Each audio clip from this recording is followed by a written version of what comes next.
Hi, everybody. I'm pleased today to be talking with Jocko Willink, who I've talked with on his podcast on 3 separate occasions. I don't think I've had Jocko on mine, and my memory isn't what it should be.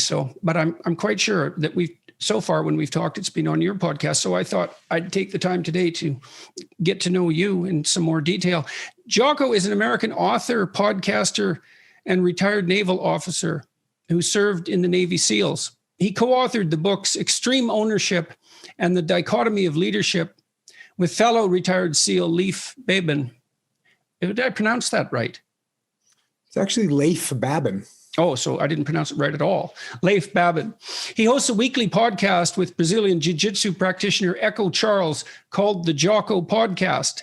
He has 1 million subscribers on YouTube, and his podcast attracts many more listeners. He co-founded the management consulting firm Echelon Front LLC and has extended his business development on a number of additional fronts. His military service included combat actions in the war in Iraq, where he eventually commanded the SEAL Team's 3 Task Unit Bruiser that fought in the battle against the Iraqi insurgents in Ramadi, and was honored with the Silver Star and Bronze Star for his service. He achieved the rank of Lieutenant Commander. Good to see you again, Jocko. It's good to be here. I feel the same way, that it's good to be here. I'm really looking forward to our conversation. So I'm glad that you were able to gut through that ridiculously long bio. And I felt that as you got to the end of it, you were breaking free of the chains of that reading. So I'm glad it's over with. Yeah, well, it's so much better just to talk than to read in this sort of format. But at least everybody who doesn't know already has some sense of who you are, some minimal sense of who you are. So tell me what's been happening online with you over the last couple of years, because we haven't spoken. I would say it's got to be 2 years, I think, something like that. And so I've cast an eye on what's been happening with you on YouTube, and some of my staff have filled me in, but I'm really curious. Tell me about what's happening with your YouTube channel and your online activities, your podcast, and all of that. A few years ago, I started a podcast. That was quite a few years ago now. It was in 2015. It might have been kind of as the prior to the explosion of podcasts. In fact, I think I read something that said at that time, it was like 17% of Americans were listening to podcasts, and that number's much, much higher now. And I kind of got lucky because at the time, Tim Ferriss had one of the most popular, still very popular, but at the time, just because the numbers of podcasts that existed, his podcast was even more popular. And I went on his podcast, and when we got done recording and he pressed stop on the record button, he looked at me and said, "You should have your own podcast." And I kind of took that, and noted it. And then a little while later, I was on Joe Rogan's podcast, and he had, obviously another one of the most popular podcasts in the world. And he told me in the middle of that podcast that I should have my own podcast. And so when guys like Tim Ferriss and Joe Rogan are telling you to have your own podcast, you have your own podcast. Now, I came to realize later that Joe Rogan actually would tell everybody to have a podcast. So maybe he would tell everyone, "Oh, you should start a podcast." Well, I actually listened to him. And so I started that podcast, and I would say I probably, if somebody would have asked, what should a person do to make a good podcast, or maybe not a good podcast, but a popular podcast, somebody would probably say, make it probably a half an hour to an hour, bring a bunch of different guests on so that you can hear a bunch of different people talking, and, talk about positive things in the world. And so instead of doing any of that, what I did was I have a podcast that's between 2 and 5 hours long. Oftentimes it's just me talking, reading from a book and reviewing a book. And usually the books are about war or suffering or some kind of human atrocity. And so that's what my podcast is. And really what it boils down to is it's learning about human nature. And for me, human nature is best revealed or most clearly revealed in times of suffering. And one of the, I guess, a pretty good monopoly on the market for suffering is war, and right in there as well as, human atrocities. So I started that podcast, and like I said, when I started it, there weren't as many as podcasts as there are now. So it got some traction out of the gate, and it kind of just stayed there. So I was very lucky in that respect, and I've been doing it ever since. I've put out one podcast a week for 5 years. I've only missed one week in there, and that was when my best friend was killed in a parachute accident, and so I didn't put out a podcast that week. But other than that, I've been very consistent.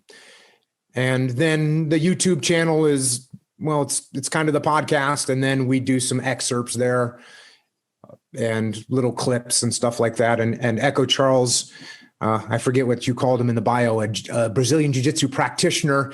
He's also a video guy, and so he makes little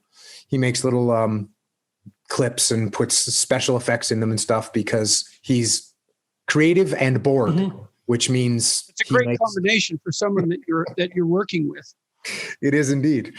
So I think that's what's been happening online for me and for the past few years. Who's your audience, do you think, or do you know? Yeah, I know actually quite well that my demographic is people. It's people, it's human beings. Really, it's all over the place. And when I go and do live events, I'll have just the entire spectrum of humans there. Hey, look, is there a kind of a typical person? Yeah, there's a typical person, but we get everybody on the spectrum, from the grandma to the little kids. I've written a bunch of kids books, and the little kids show up as well. Right. So pretty broad. Pretty kids books. Yeah, pretty broad demographic. I meet all kinds of people. Everybody from I'll meet a firefighter, and then a hedge fund guy, and then a stay-at-home mom, and then a retired Marine. It just meet everybody. And that's the audience. Do you have any sense of what it is that's attracting people to your podcast? I mean, you sort of approach that tongue in cheek in some sense. For a dark topic, you concentrate on things that are pretty negative, or they're pretty dark.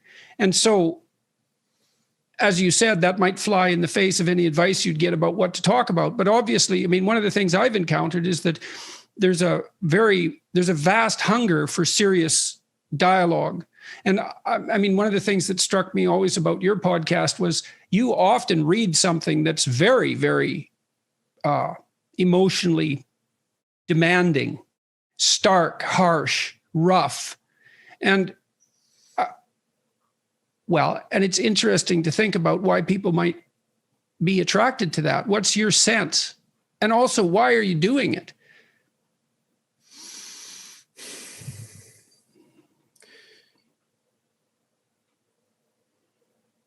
I think that it's emotional. I think that these are emotional topics. I think these are things that people can be a little bit afraid of and a little bit nervous about, and being able to brush up against them a little bit gives them a little bit more familiarity with them. And therefore, when you come close to things that are that stark and dark and horrible, it also makes you look up around at the present situation that you're in, and maybe it doesn't look as awful.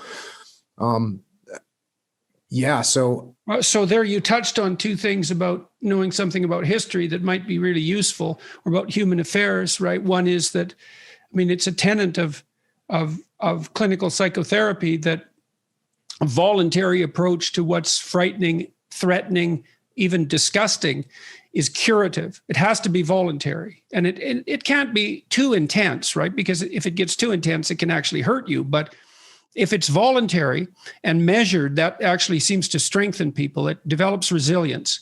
And I would say that's one thing that virtually all well-trained clinicians agree on, is that kind of exposure, whether it's discussing old, difficult experiences in an autobiographical manner, or whether it's actually going out into the world and facing things that you're afraid of. If you're an elevator phobic, for example, you might be faced with confronted with the necessity of at least looking at an elevator, which is something you might avoid if you're phobic. And then, so that's the first thing. So there is some pronounced human tendency to be attracted to what's dark, because that is a pathway to mental and physical resilience. And then the second thing is, which I also think is extremely important, is it's useful to cultivate gratitude, in my estimation. And one of the ways that you can do that, because you take a lot of what's good in your life for granted, it gets invisible, especially if it's predictable. It gets invisible, and that's unfortunate because it's still rare and precious.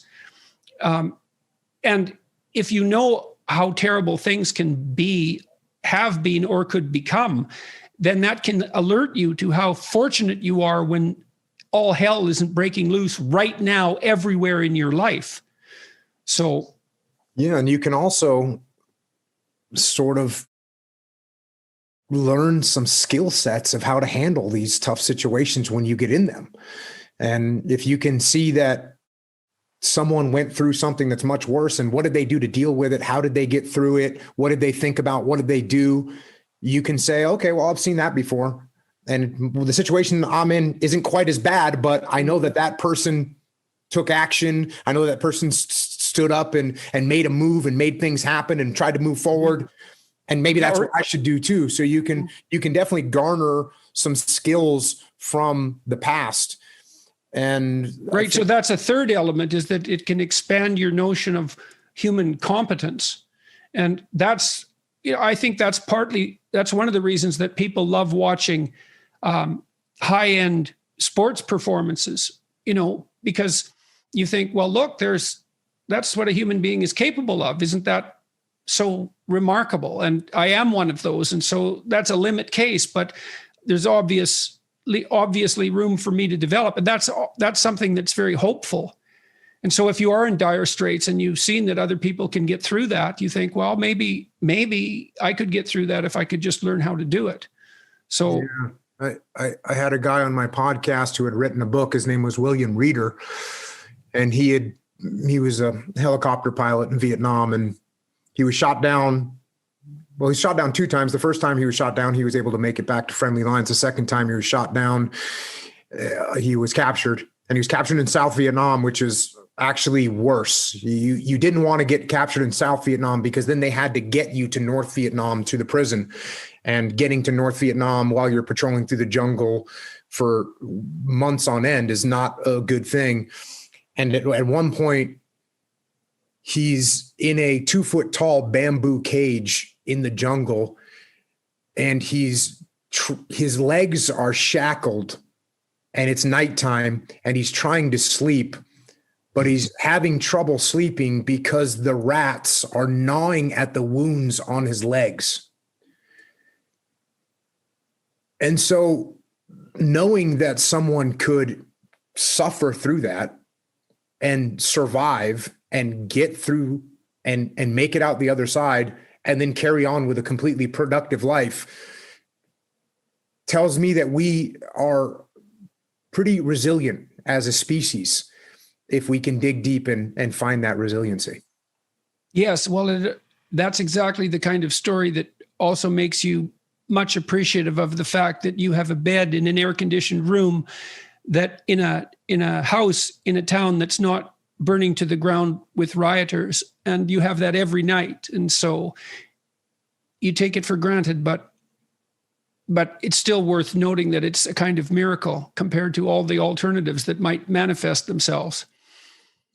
Yeah, I think people appreciate that. I think people, look, how many movies have been made about war? Countless movies have been made about war. Countless books have been written about war. So human beings definitely have some sort of I don't know if it's a fascination or at least an appreciation for the sacrifice and the effort that goes into fighting a war. And I will tell you, and I can't speak for everybody, but certainly me and many of the kids I grew up with, and then many of the people that I served with, that's what we wanted to do. I had some kind of an instinct. That's such a great thing for you to be able to say. because I remember watching this kid once. I saw him in Montreal, and he was standing. He's a big kid, about 6'5", I would think. And he was wearing these punk boots that were like military knockoffs, essentially. And he was standing there. He's about 17 or 18. And he's standing there on the corner of this outdoor shopping mall carrying these 2 pink shopping bags and looking completely out of place. And I thought, if you went there and offered that kid a chance to go off and have an adventure, to have a battle, he'd drop those shopping bags and be gone in 2 seconds, because he wants something more than he's not built for that. It was so incongruous, he wasn't built for that. And William James, the American philosopher, said that we needed a moral equivalent to war, because war calls people to extremes, right? To the extremes in their life. And there's something about that was obviously compelling, as you say. It's uncomfortable as well to state that blatantly, because obviously peace is a desirable condition. But the question is then, well, how do you put sufficient adventure into the peace? And that's a very, very complicated problem. It's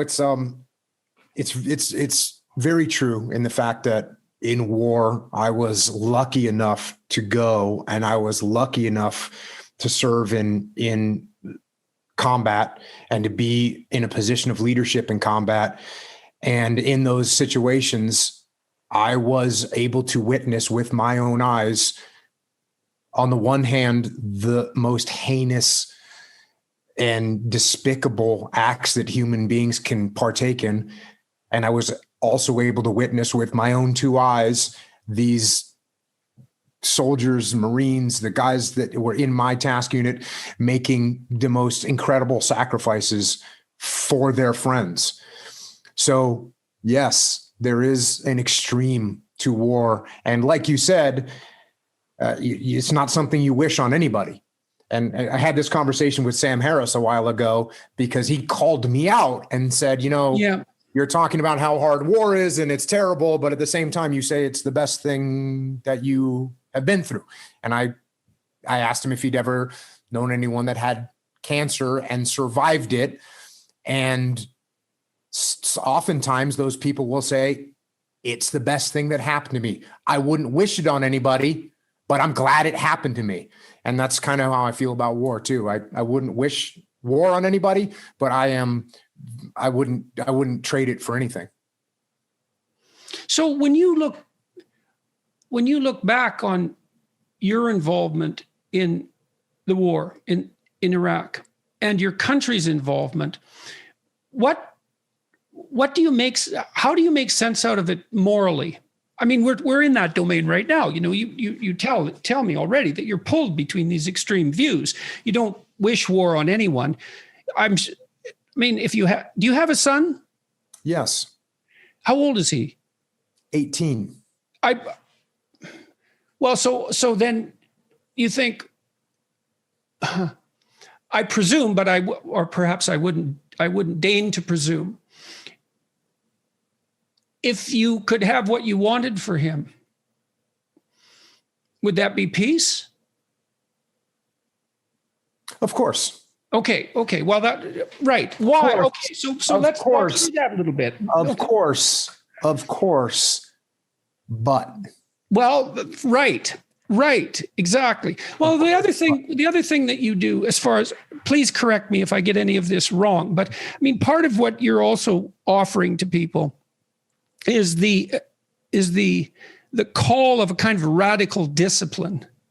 Right now, you post on Instagram the times you wake up in the morning, correct? Yes. 4:30, something like that, and pretty regularly. And I guess you do that to show people that you can get the hell out of bed at 4:30 and get your day going. And yeah, maybe not. I would love to tell you that I was that, had that much forethought into when I started doing that. But I was on Tim Ferriss's podcast and he told me I should join Twitter. And I kind of said, what's that? And he showed it to me a little bit. And he said, you really should join this. It's a way you can communicate with people. And I said, okay, fair enough. So I signed up for Twitter, and then whatever, the next day I woke up in the morning and didn't know what to write or what to do. So I just took a picture of my watch and, here I go. And other people kind of noticed that. And so that's kind of how that whole thing started. But yeah, well, it's not always the case that when you do something new and creative, you know why you do it. I mean, sometimes and even if you think you know why you do it, you might find out 5 years later that there were 10 other reasons that you did it that you weren't aware of at the time. Like, we live beyond ourselves all the time. That's especially true if you're entrepreneurial and creative, because you're changing who you are all the time. And there's no reason to assume that your understanding of yourself would keep up with the changes. Yeah. My take on the Instagram posts was, well, what I just mentioned. It's like, well, yeah, you can sleep until 10 o'clock in the morning if you want, but you can also get a jump on the day. And I think part of what makes what you're doing attractive is that there's so little emphasis in our popular culture, especially with regards to the so-called mainstream media, on discipline and responsibility, that there's a tremendous hunger for anything that pertains to that. And you have a right to be discussing that, I would say, because of your background, which, if nothing else, required a tremendous amount of discipline. Yeah, and I ended up writing a book called Discipline Equals Freedom. And I'm lucky that I wrote it when I did, because if I would have written it 2 years later, everyone would have said, oh, everyone's talking about discipline now. So yeah, discipline, absolutely. Discipline does bring you freedom in life. And that's something that I kind of figured out over time. So what do you mean by that? Like, how did you figure that out? And what do you mean by that? Because they're often, and the classic sort of, what would you call it? Romantic rebel is someone who is free from excessive order, let's say. They see freedom and discipline as antithetical rather than seeing one as a precondition for the other. And so how did you learn that discipline was a precondition for freedom? If I've got the equation, how did that manifest itself in your own life? So we'll start off by saying this. And look, I was a young kid. I joined the Navy to go in the SEAL teams. I went through SEAL training. I showed up at a SEAL team 1. And when I got there, and as I look back, this is a very powerful thing, even though it's very simple. I'm 19 years old when I show up at SEAL Team 1. I'm done with the basic SEAL training. And I have a goal in my head, which is this. I want to be a good SEAL. Mm-hmm. That's what I want to do. That's like, I don't know about anything else. This is what I want to do. I want to be a good SEAL. That's what I want. I want to be a good SEAL. Mm-hmm. And so as a 19-year-old with all kinds of energy, and we haven't talked about my childhood yet, but I was kind of like a very rebellious kid. When you talked about seeing a kid that looked like you could have handed him a club or a battle axe and he would have probably been feeling a little bit better, I was like that. I was constantly looking around for a club or a battle axe because that's what I felt like I needed to do. And it was beautiful because I was running around the woods as a young kid playing Army. And I just went and actually played Army. That's what I ended up doing. So I never really had to force myself into some mold that I didn't want to be into. So I got to SEAL Team 1, and now I just want to be a good SEAL. That's what I want. And so now that starts steering some of my decisions. And for the most part, it steered my decisions in a decent direction. Now, there were some times where, as I look back now, what I thought was a good SEAL was a little bit off, but luckily it wasn't 180 degrees off. It might have been off 30 degrees or 40 degrees. Right. And as I got older and more mature and I figured out more about what that ideal should look like to me, and I could keep chasing that ideal, that was good. But even to be a 19-year-old kid with a 70 or 80 degree corridor to move forward in is not a bad thing. No, it's a gift. It's a gift. Exactly.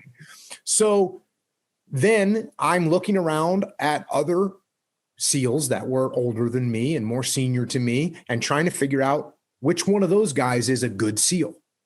Yeah. And what I realized was that the guys that were working harder, for the most part, were good SEALs. Now there's just some people that are just way talented.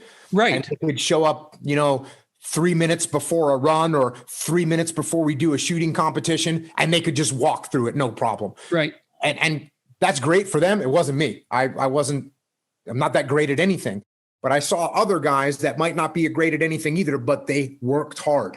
They showed up to work early. They did the drills that they were supposed to do. They had discipline. And when you have has amalgamated statistics, and I hope I get this right, but it's approximately correct. If you work 10% longer hours, you make 40% more money. Right. And so, and I think your comments about talent are also dead on. It's like in any field of enterprise, there are people who are phenomenally gifted. And then if they work really hard, they're even more phenomenally gifted, right? Those are the people who break records. But that talent apart, hard work actually works. And with virtually everything, it might not make you the best at whatever it is you're pursuing, but it will certainly make you better than you are.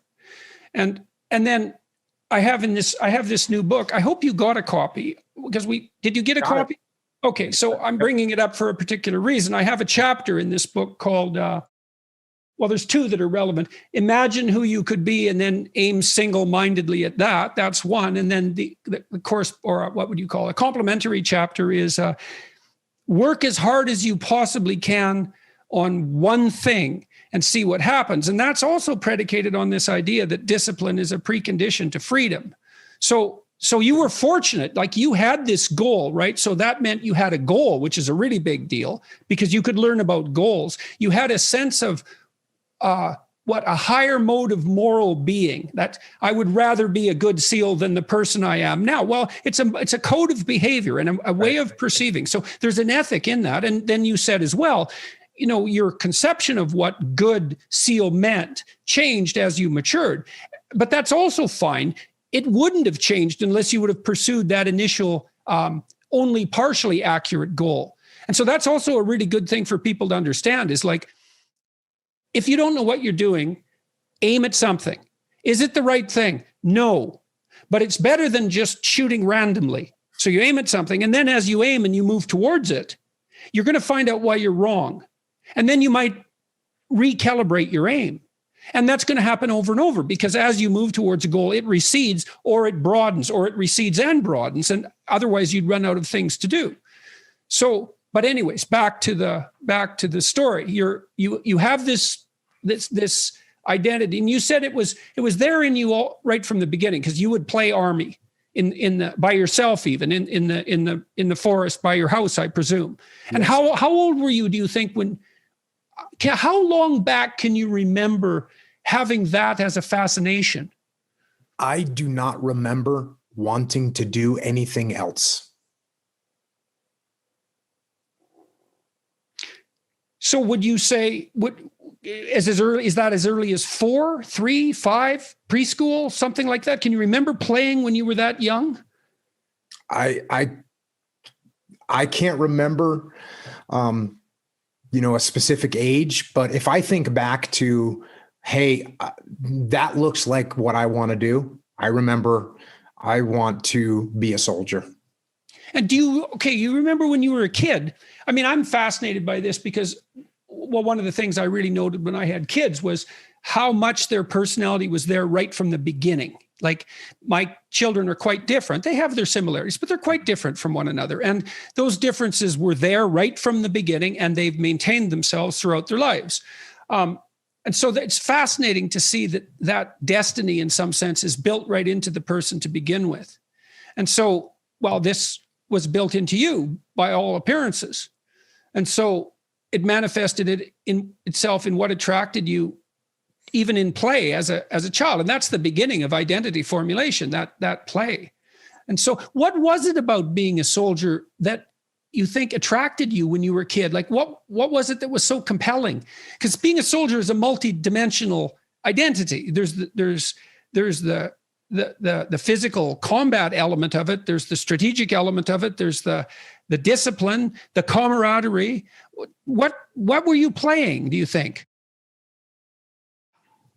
I got asked this. I was talking to some folks at the Special Operations Command the other day, and they asked me, they set me up with this kind of beautiful possibility or opportunity for me to give some kind of an incredibly beautiful answer to this very question, and there was something along the lines of, at what point did the opportunity to serve and sacrifice for your country reveal itself to you, or something along those lines. And all I'm thinking about is when I'm 8 years old, 12 years old, 15 years old, I want a machine gun and I want to go fight a war. That's what I want to do. I would love to tell you that I, read some heroic book. I read the Odyssey and realized that I didn't read any of that stuff. Well, that wouldn't be relevant to do with it. 8 anyways, right? I mean, that's why I'm curious about what it was so early, And so, okay, so for you, it had something to do with weaponry, apparently. I got to tell you a story about my father, okay? And tell me if this produces any echoes. Well, before you go, yep. Weaponry was like, for sure, that's fine, but it could be a club. I wasn't a kid that was obsessed with guns. Okay. It was, and maybe it was just, we're going to get out and run around with sticks and try and hit each other or get into rock fights. Did you ever have rock fights when you were a kid? Well, we had ice fights because it was northern Alberta, but also dirt lump fights. And now and then those would have rocks. And I can remember it was usually the Protestant kids against the Catholic kids. I mean, there wasn't that much of a division between those two in our town, but the Catholic kids had their junior high and high school, and we had ours. And so our gangs were separate. And so we would have dirt lump fights in the vacant lots where buildings were being constructed. And those were extremely exciting. Now and then you'd take a dirt lump rock in the mouth, and that was a little bit on the painful side. But there's no doubt that it was extremely exciting. And so, and then I cut you off about your dad and the gun. Oh, well, my dad told me something, and then this might be more relevant to guns, but my dad collects single shot rifles, and he has a lot of them, like hundreds of them. And he's a gunsmith and makes stocks and hand carves them. And anyways, he's an artisan in that regard. And it's a real focal obsession. He's a great shot. He shot at the provincial level, which would be the state level in the US. But it was single shots, and he hunted. And so we grew up on moose meat and elk meat. And he brought elk into northern Alberta as part of a repopulation attempt. Anyways, I thought I could never understand his fascination with guns. Because it was really a deep fascination. So it was something that elicited my curiosity. And at one point I realized that he only hunted with single shots. So he had one shot at whatever he was hunting. So it had to be a good shot. And so he was pushing himself. And then I realized, well, he was really obsessed with hitting the target, taking aim and hitting the target. And it was about that time I learned that the Greek word for sin, hamartia, meant to miss the target. So there's this tight alignment between taking careful aim at the center of something precisely and then bringing yourself into alignment so that you would hit that target. There's a deep morality in that. It's a morality of hunting. It might be a morality of combat, and it's really deeply embedded inside of people. And that was what had my father in its grip. And so I was wondering if the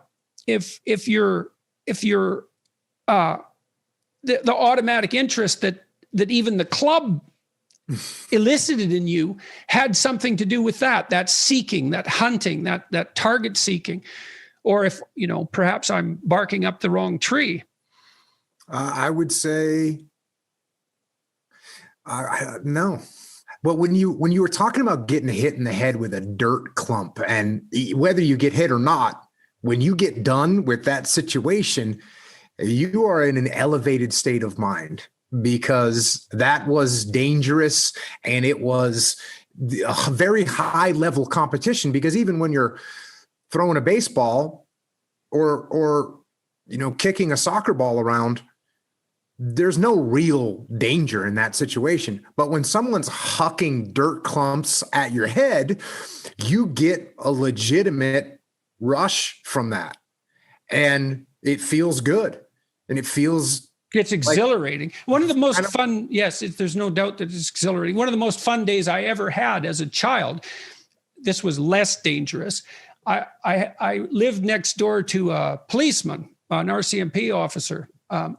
And we went out one day, I was probably about 8, into my neighbor's backyard, and she had green tomatoes everywhere, far more than she was ever going to eat. And we had a green tomato war for like an hour and a half. And he was moving them at a pretty good velocity. So if they caught you, especially in the head, you kind of remembered it. But it was exhilarating, and it was really fun to engage in that with him. And I really do remember that. And I do remember those, I hadn't until today, but I do remember those dirt lump wars. And there is an exhilaration in pushing yourself like that. Yeah. So, and I also don't want to give the impression that I was, running around with camouflage paint going to high school, or I was, I was doing a bunch of other stuff too. I played soccer, I played basketball.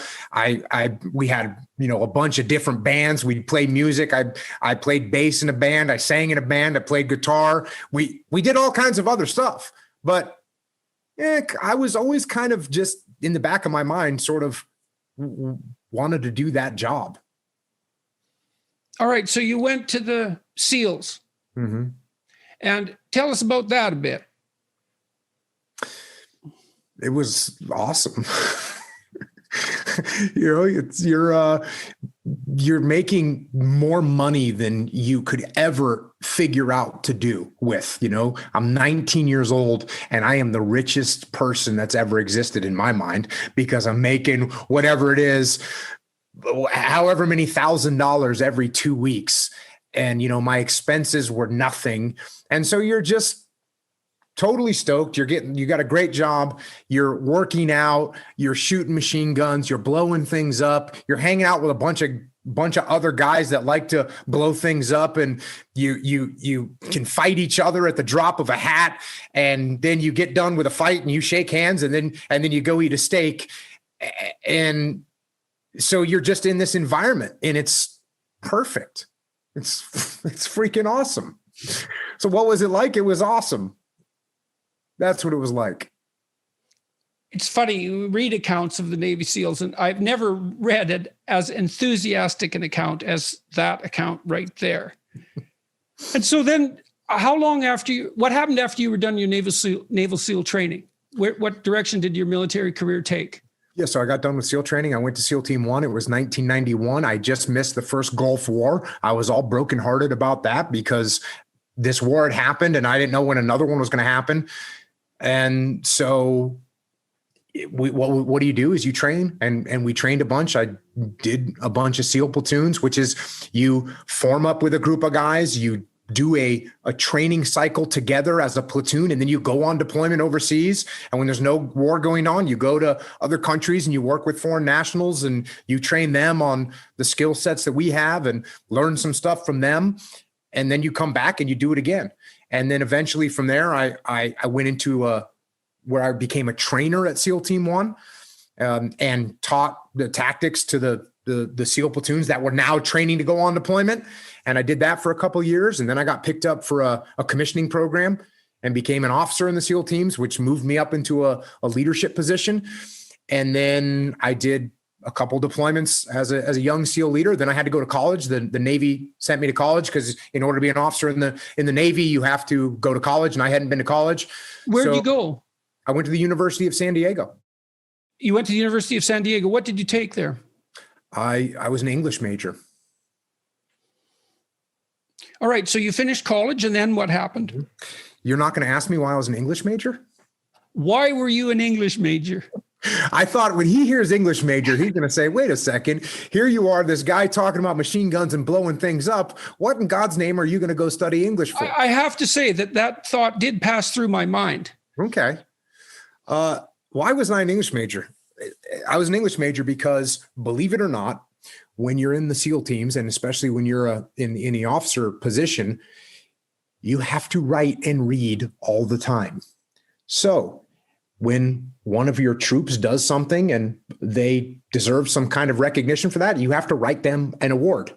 And if the award is written well, there's a much better chance that it'll actually be given to the person that you're writing it for. You have to write evaluations for your troops. And the evaluations that you write is how your troops are judged so that they can be promoted. On top of that, if you want to go do a mission, you have to write a concept of operations, which is a document which is 5, 6, 7, 8 pages long that you send up the chain of command, that then they scour through and see if they're going to approve your mission or not. That's so insanely important. I mean, one of the things, I did a talk at Harvard 4 years ago, and I pointed out two things to the students in the audience. One was that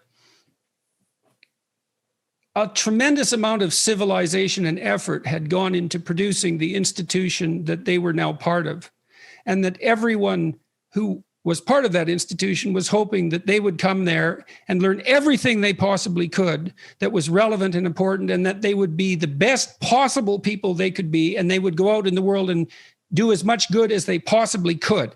That was the essential mission of the enterprise. And that was really the case. And also that learning to write in particular was going to make them more powerful than they could imagine. And a number of students came up to me afterwards and said, I really wish someone would have said that to us when we first came here. And it's the writing part of that.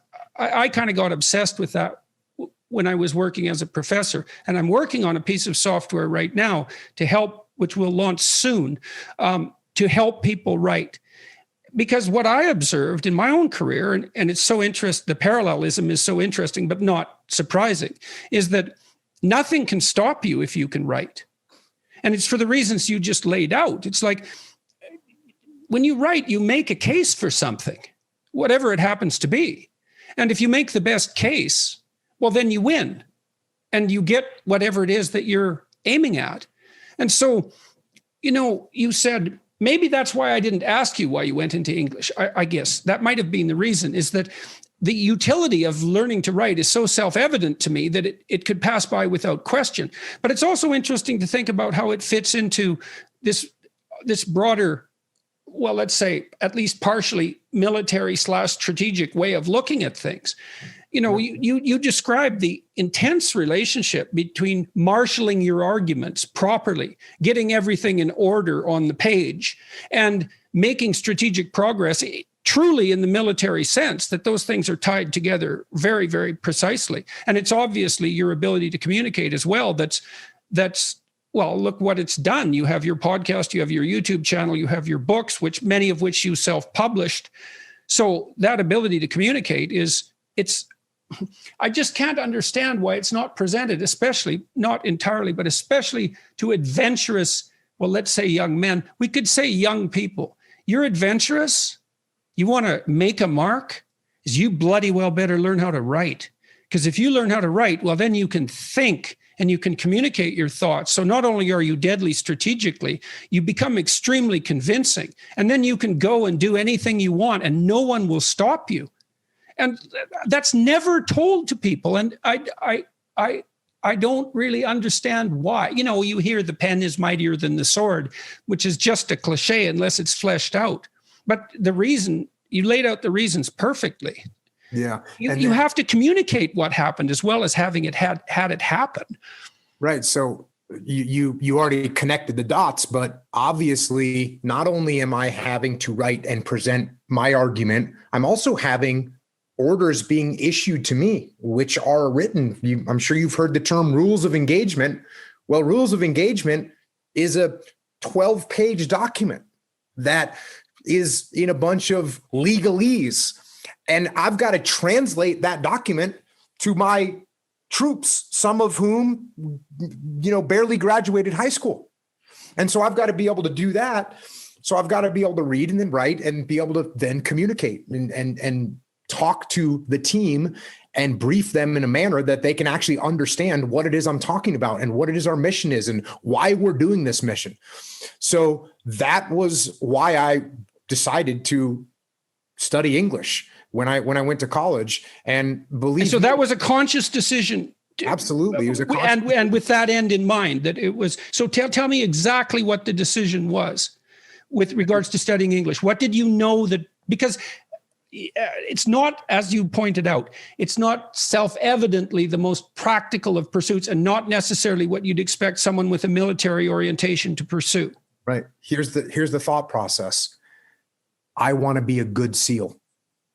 The good SEALs that I see can communicate, they can write, and they can read. That's what I need to learn how to do. I need to learn how to do that better so that I can persuade my chain of command that we need to do this mission, or we need this piece of gear, or this guy over here needs to get an award, or he needs to get promoted. All those things are done by being able to write and communicate properly. Okay, so let's say you take the example of a SEAL who's got it all, but this literacy. Okay, so what happens to him compared to someone who has all those skills? Well, if he can't write well, and he's in charge of 6 guys, and one of those guys works hard or does something that deserves to be recognized, this is the responsibility of that leader to write that person an award. Okay, so he can't reward his good workers, his good soldiers. He can give him a pat on the back, but a pat on the back isn't going to get him promoted. An award is actually worth some points towards your promotion. And the people that are on that board that are giving that reward, they're never going to meet that leader, and they're definitely not going to meet that guy. There's no bias. It's based on this piece of paper that you hand in. You hand in this piece of paper, they read the piece of paper, and they say award approved or award not approved. Mm-hmm. Or you want to do a mission and you send that up the chain of command, and it's the same thing. It gets to a certain point where they're just looking at it and reading and trying to decipher this pile of junk that you put together. And by the way, if I'm in charge and Jordan sends me a concept of operations that doesn't make any sense, why would I possibly let you go out and execute an operation that I can't even understand what it is you're trying to do? So it has a huge impact. It has a huge impact. Okay, well, I'm dwelling on this because it's upsetting to me, I would say, that young people in particular aren't stringently instructed that that literacy makes them powerful in every way they can possibly imagine, except the absolutely immediate. And so it's just sad to me that it's not sold in that manner. You want to be weak? Stay illiterate. You want to be strong? It's like, put yourself together physically. Fair enough, man. Get brave and street smart. But then you could add some literacy to that and you're an unstoppable machine. So I concur 100%. And, you said being literate makes you powerful. And throughout recent history, if we're trying to oppress someone, what we don't want them to be able to do is read or write or articulate themselves. Right. Well, we haven't even talked about reading. We just talked about writing, and fair enough. So, but obviously you studied English, so you also read. And so what's the advantage to that as far as you're concerned, practically speaking? Well, obviously there are so many lessons that you can pull out of books, and you can get to a point where nothing really surprises you because you've at least seen some indication of what can unfold through reading.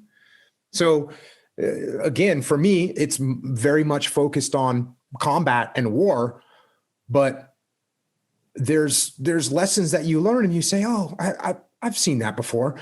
There's a book. It's a book called About Face, which I think the last time you and I talked, I think you were writing the foreword for the Gulag, and I was about to write the foreword to, I don't know if that's your favorite book, but I was lucky enough to be able to write the foreword for my favorite book, which was re-released because I was talking about it all the time. And the book is called About Face. And it's about a guy that was in the Korean War and then he was in the Vietnam War, and his name is Colonel David Hackworth. But I would read that book. When I was on deployment, I would open up that book anywhere and I would read 2 pages or 3 pages before I'd go to bed if I was in my bed that night. And there were so many lessons that correlated to what I was actually going through. And a real obvious example was when he was in Vietnam, he's working with the South Vietnamese soldiers and therefore by proxy, the South Vietnamese government. And guess what? They're all corrupt and they're not motivated and they don't have the right gear. And here we are in Iraq and we're working with Iraqi soldiers and therefore by proxy, we're working with the Iraqi government. And guess what? They're all corrupt and they're not well equipped. And how did he deal with it? How do we deal with it? So there's an example of when you read, you can learn, and you don't have to go through the school of hard knocks. You don't have to get punched in the face repeatedly with things that turn out to be situations that other people have absolutely gone through. And the level of capability increases so much by seeing something one single time. Well, if I see something one time, I'm infinitely better than if I'd never seen it before. So if it's like those little puzzles, they give you a little puzzle, some kind of a mind bender, right? The mind benders only work on you one time. The riddle only works on you one time. Then you go, I know the answer to that. That's the answer. You never get fooled by that again. So just seeing it one time, you're infinitely better. So when you read enough, you're capturing all these lessons. And you know what? I got to say this. It's not just reading. It's not just reading. And I learned this because as I started doing my podcast, and many of my podcasts are just me reading books, I realized how to read more intently, even more intently than I did when I was going to college and I was going to be, writing a paper about a book. And so I'd read it in a certain way. But even that reading was a little bit detached because you're looking for a theme or you're looking for character development or what have you. But when you read to learn about human nature and life, you detach less and you kind of put yourself in there and you experience it a little bit closer. And then when you take a step back, you go, oh yeah, I know what he was thinking right there because I was right there with him. And so there's a certain attitude. You kind of have to put yourself into the work and really read it with that kind of intensity, if for lack of a better word. Is it possible for a human being to read intensely? Absolutely. I guess so, because that's what I try and do. That's no different than acting intensely or playing intensely. Of course, you want to put the book on. You want to become that person. That can rattle you up, man, especially if the person is thinking all sorts of things that you've never thought. I mean, I love reading for that reason. I could pick my peers too, which I really loved. It's like, well, I have these people around me, but then there's these people who've lived before me and in different places, and I can set them up on my shelf. I can enter into their world and I can benefit from everything they've thought and saturate myself with that person. It's very disruptive, especially if the person that you're reading has a mind that's more powerful and more well-developed than your own.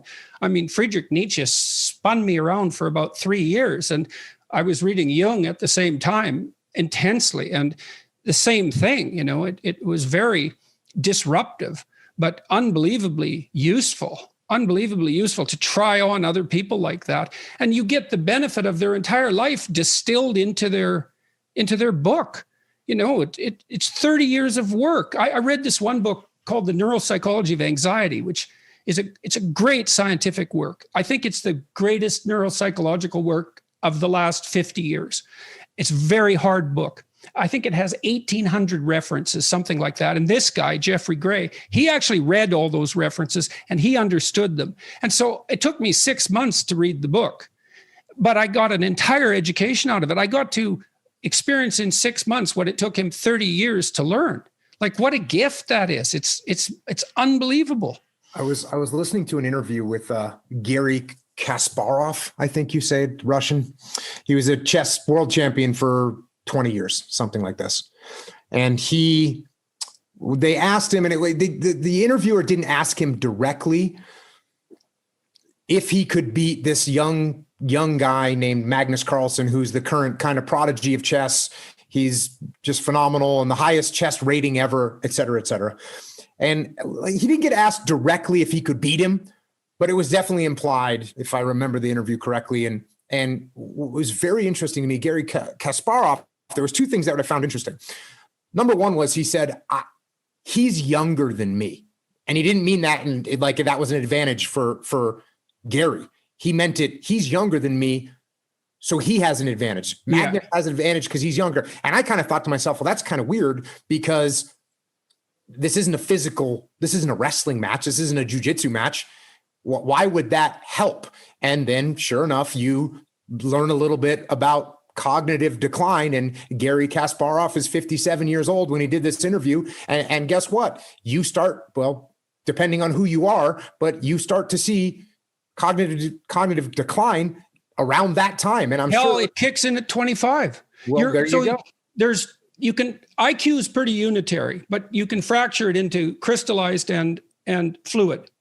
And fluid IQ is what enables you to learn. Mm-hmm. And it declines from 25 onward. Crystallized intelligence continues to grow, roughly speaking, because it's partly dependent on such things as vocabulary, which you can learn and which accumulate.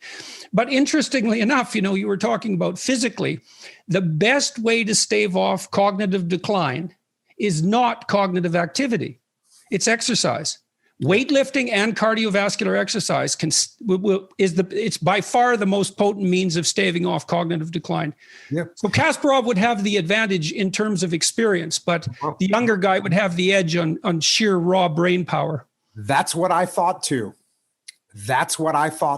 But guess what? It's wrong. And it's wrong for the exact reason that you just said. So Magnus Carlsen, when he's 11 years old, he gets to open up a book and see every single match and move that Gary Kasparov ever made. Because that's what they do. They document that stuff. Of course. Video it. And so what he got to do was what you got to do. You got to learn a person's 30 years experience in 6 months. Well, this young kid, so this, where it might have taken Gary Kasparov, 8 years or 4 years to figure out how to get out of some particular quandary on the chessboard. Well, Magnus just opened to a page in a book and said, that if I ever get in that quandary, I'm there.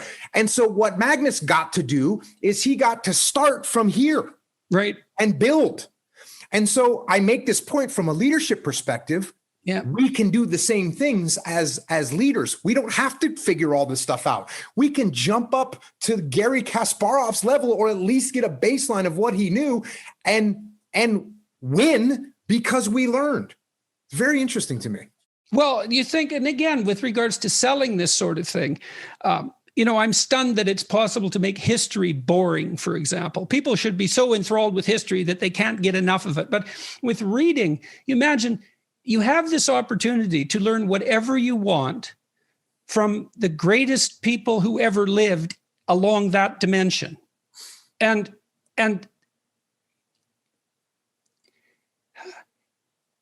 well, it's stunning to me that is a hard sell.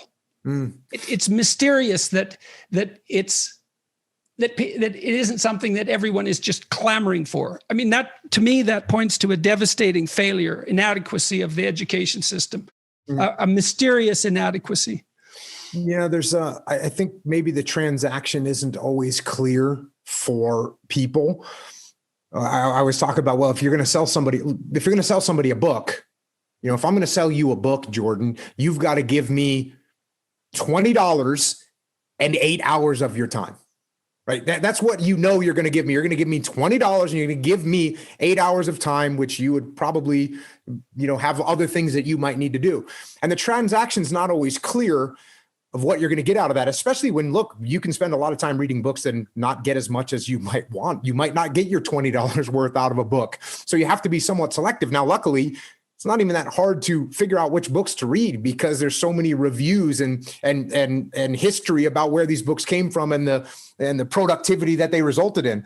So, but I think it's hard sometimes look, I can only speak for myself. When I was younger, it was really hard for me to figure out that transaction.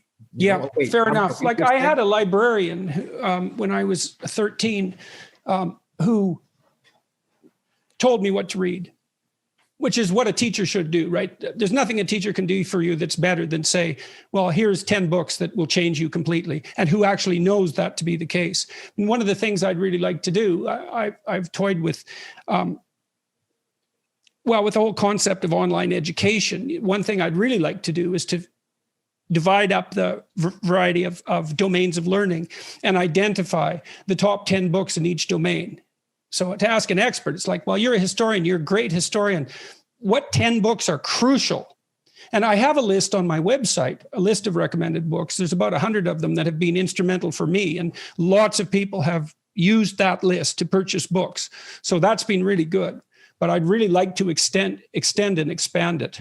Yeah, so, I have the same thing on my website, the books from the podcast, and same thing. All kinds of those books get sold, and it's beautiful to see. But the people that are checking the website or listening to the podcast, they know that those books have been through a filter. They're there for a reason. They're there because they're going to be worth that transaction. And I think that's a tough sell for a lot of people. They can't figure out, maybe they've invested in books before and they didn't quite get the return on investment that they wanted and buy 2 or 3 books and $50 or $60 and 20 or 30 hours. Yeah, that's a great observation, I think, because one of the advantages to coming from a literate background is that you do, in fact, reduce the transaction costs. Because there's an infinite number of books. I mean, well, no, there isn't. But as far as we're concerned, there might as well be. And so the question of what to read really is daunting if you don't know anyone who reads. Where do I start? And how can I not be a fool in doing this? So, well, okay, back to English. So what were you reading when you were in university? Was it fiction, novels? Was it nonfiction? What were you focusing on? It was like your basic English literature. That's what I studied. And so I read everything. I read everything, from each one of the little periods, and I took the various classes and really, as trite as this may sound, it was actually the most impact was from Shakespeare. It was the most impact on multiple levels. And I'll tell you the primary level. And when I've covered Shakespeare on my podcast, I explain this to people. People think, well, I didn't really understand. I read it, I didn't understand it. And so I start off, when I talk about Shakespeare on my podcast, I start off by saying, listen, if you think you're going to just pick up Shakespeare, open it up and read it and understand it, you're not going to, because it's barely written in English. It's barely written in English. It's almost another language. And so you're not going to be able to just pick it up and read through it. It's written in almost other language. So what you have to do is you have to start to interpret it. And so what I realized with Shakespeare is, number one, the weight of the words, that these words were so pregnant with meaning that you had to pull those words and parse those words and pull those words apart to see all the depth that each individual word had, and then the way that they're put together. And what was great about this was, by the time I was back, because then I went right back into the SEAL teams, and somebody would hand me a rules of engagement document that was written by some lawyer in Washington, D.C. And I'd pull it out and say, wait a second, this word, I don't know what this word means. So let's pull this word out. Let's see what this actual definition of this particular word is, and how that changes my viewpoint of these rules of engagement. And how can I translate that for my troops so that they actually know what to do? So that part, for me, was from a reading perspective, starting to read Shakespeare and saying, oh, okay, you're not going to understand this. And if you don't understand something, that's okay.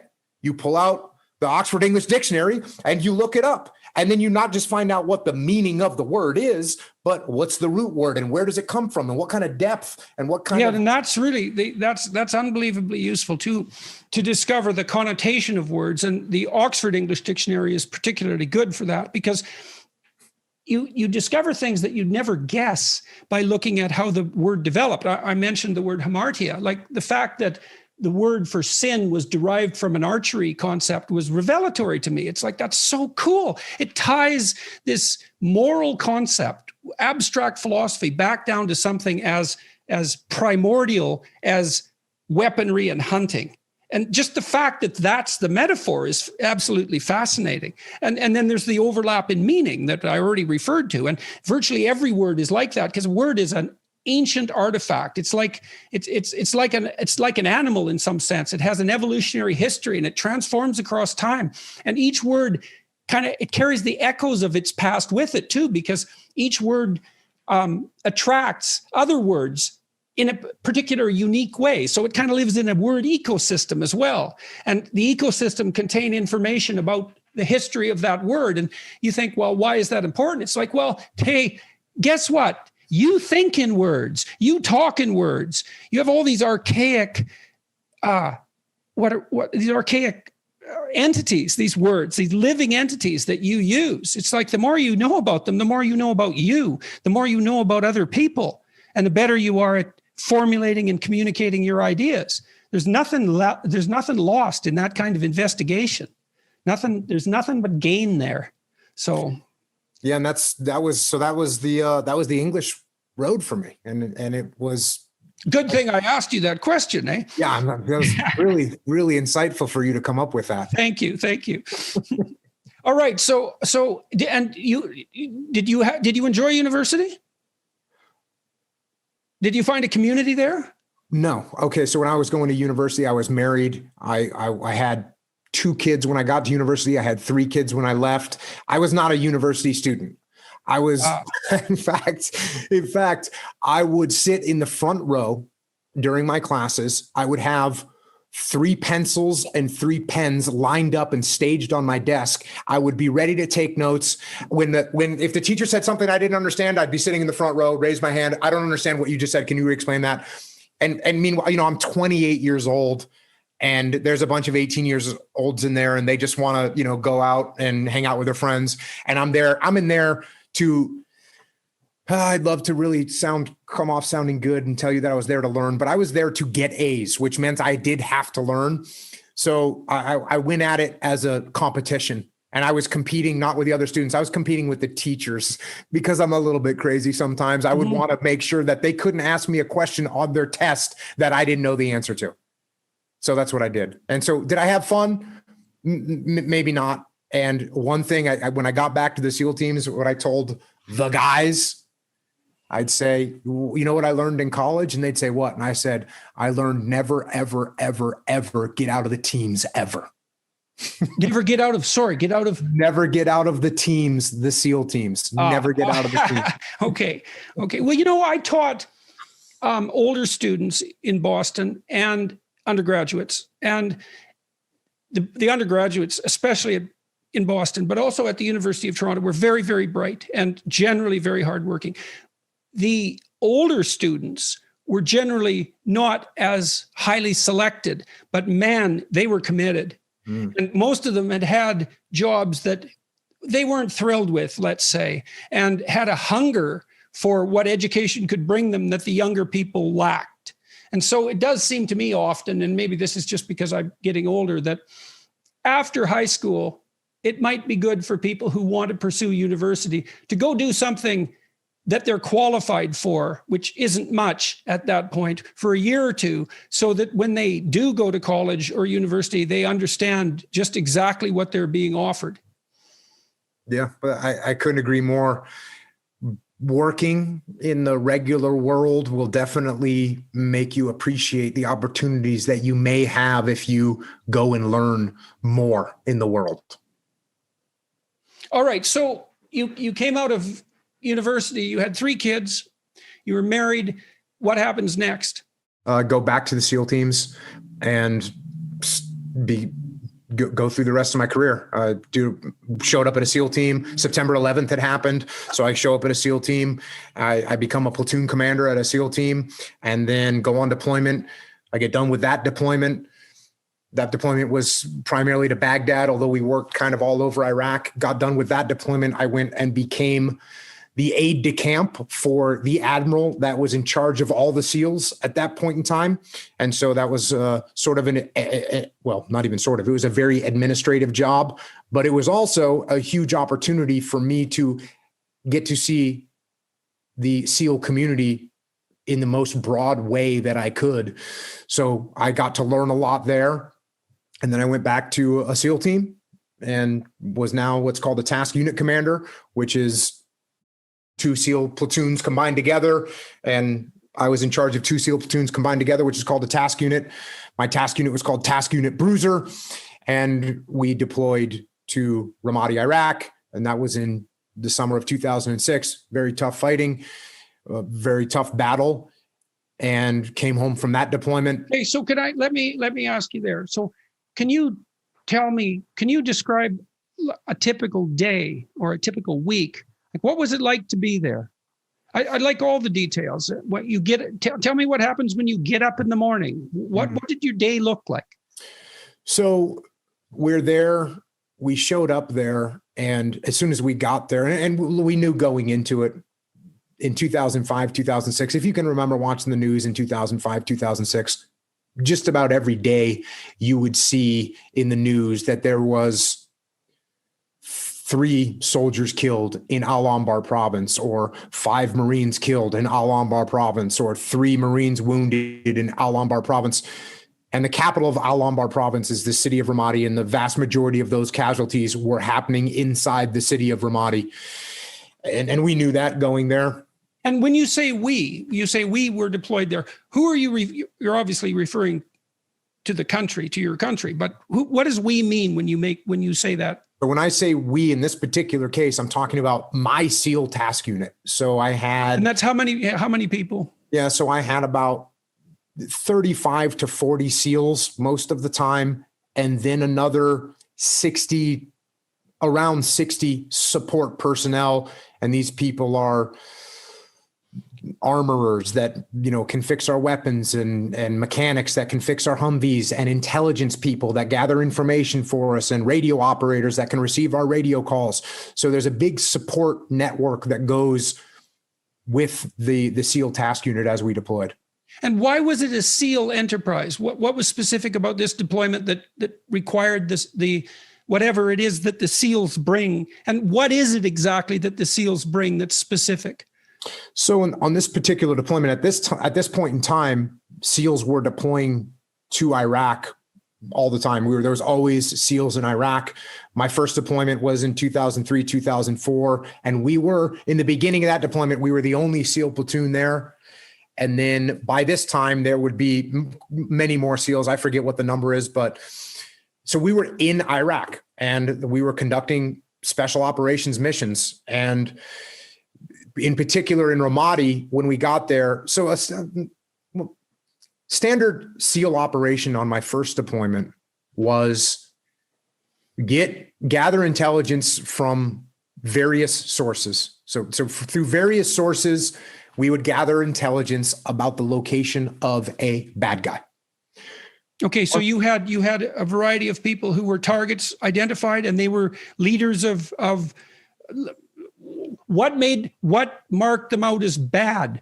What were their characteristics? These are people. Well, we want to talk about their psychological characteristics. No. I mean, you might not be able to do a better job than that. I can tell you what they were doing for a living was trying to kill Americans, trying to kill coalition forces, trying to kill other Iraqis, trying to create chaos and mayhem for the interim government in Iraq.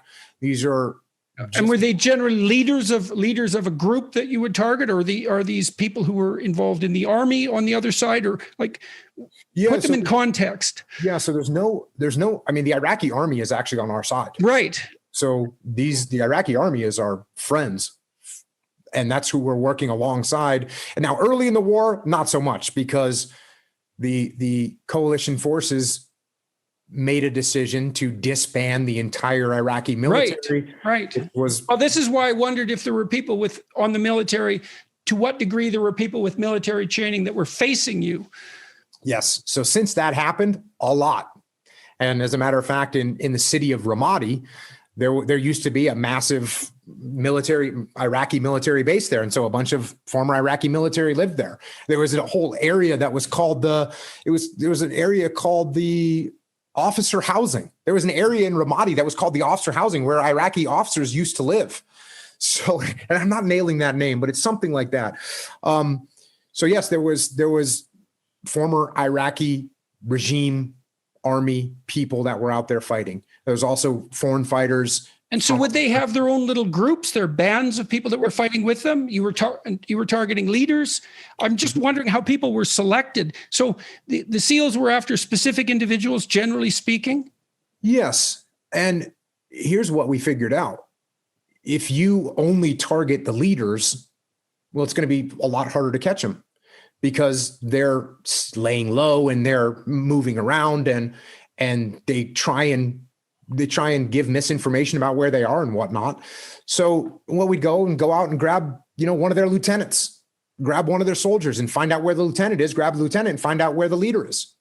So there would be these cell networks, these little networks, and maybe they're a mortar cell and they're dropping mortars, or they're a roadside bomb cell, and that's what they're doing. And so we would figure out who these bad guys were. And then through these various intelligence sources, we would find out a location. Maybe it was a mid-level guy, maybe it was a high-level guy, maybe it was a low-level guy.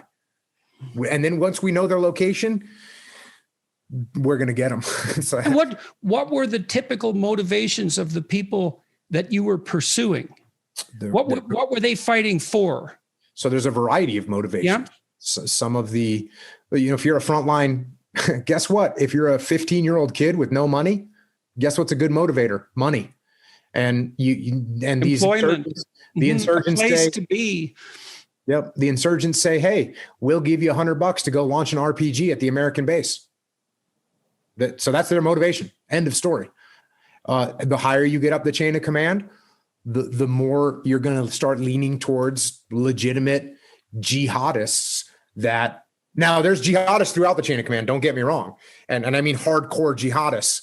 And I remember the first time I was in my first deployment, the first time I saw a legit hardcore jihadist, you can tell that this guy hated us. And it was very clear from the look on his face when we captured him. It was completely, he was filled with seething hatred. So there's jihadists throughout the chain of command. And that guy was like a mid. So the jihadist motivation was, well, by definition, in some sense, a religious motivation, but your experience of it was that it was primarily a visceral hate. And hatred for what, do you think? I mean, obviously you're an occupying force, let's say, and America is seen at least among the jihadists of that time as a truly satanic force, right. I suppose. I mean, what was your experience of what was motivating the hatred? Yeah, it's everything you just said. But I mean, you can trace it all the way back to the Israeli-Palestinian conflict. I mean, they're going to draw and view the West as evil, as the great Satan. Mm-hmm. And so that's what did you think at that point about the morality of the endeavor? I mean, because this is why I'm curious, and please do correct me. I'm sure I'm wrong about many of the things that I think, but it seems to me that the clearer your moral sense when you're engaged in a battle, the more likely you are, all things considered, to win, because part of you isn't going to be fighting against you. Right. And I mean, in any enterprise, it's like that. I find that if I'm involved in a project and I have reservations, then the part of me that has reservations, 20% of me, pushes against the other 80%. And then I'm only 60% as effective as I might be. And so whenever I engage in an enterprise, I try to walk through it ethically and see, well, am I actually committed to this? What qualms do I have? What doubts do I have? What resistances do I have? Because that's going to make me weak. And so when you go into battle, I presume it's the same thing, that you have to believe. I know they say that soldiers also fight very hard for the guy who's in the foxhole next to them. So there's that brotherhood camaraderie. But you go there as a representative of your country as well, your nation. And there has to be that ethical dimension to it. And so how did you guys deal with that? Looking at what we're doing. And what's really interesting is, even though when you stare at it from a strategic perspective, when you say, oh, as a Western power, as this country, we're going in here, and we could argue all day long about whether that's a right call or a wrong call, whether that's morally correct or whether it's an immoral move. We could have arguments about that all day. Yes, well, they've been going on for 3,000 years in the Middle East, right? Right. Endless arguments about what's right. And here's what one of the nice benefits of being on the ground is you get to see what's happening, what's actually happening. So what you see in Iraq when you're actually on the ground is, for instance, in Ramadi, what you see and what we saw is the Iraqi populace, who are a bunch of normal people that want to carry out their lives and raise their kids and run whatever business they're going to run. That's what they want to do. They actually want life, liberty, and the pursuit of happiness is what they want. That's a normal Iraqi family. When we would go to an Iraqi family's house, that's pretty much what you're dealing with. And amongst those normal people that just want to live their lives in peace, there are insurgents. And the insurgents want power, they want control, and they are willing to do anything to get it. And so when you see fathers beheaded and their heads left in the yard of a family because he had he was working with a sheikh that had said things against Al-Qaeda, and now this guy is beheaded. There was a guy that was skinned alive. There was torture. There was rape. So when you are on the ground and you see this stuff happening, and you see the local populace clapping and cheering when you kill insurgents, your strategic vision isn't quite in focus as much as what you're seeing right in front of you with your own two eyes. And so therefore, the 20% of you that might be arguing whether this is right or wrong, when you see families slaughtered, you very quickly tell that 20% of your brain that you need to look at what's happening right here. This is immoral, and we need to do what we can to help these people. And did you feel then and then again now? I mean, it's a quagmire. It's an ethical quagmire, the Middle East. And so it seems in some sense that no matter what you do there, it's wrong. And I'm not trying to convince you of that. Believe me, I'm really curious about this. You felt when you were there that you were on the side that was doing the right things. Do you, and now when you look back, I mean, I don't know what to make of what happened with the US in the Middle East over the last 15 years. I'm just as happy, and perhaps you are as well. There's less engagement in foreign wars now than there was 10 years ago in the US, right? That seems to have receded to some degree. And that perhaps that's a good thing. What do you think about about America's involvement in Iraq? What conclusions have you come to? So you talked about this argument that you're going to have in your own head. Well, you are also going to have that argument on a national level, right? You're going to have a national level argument of whether this is the right thing or the wrong thing to do. So my scale, my measure of this is, if you are going to go to war,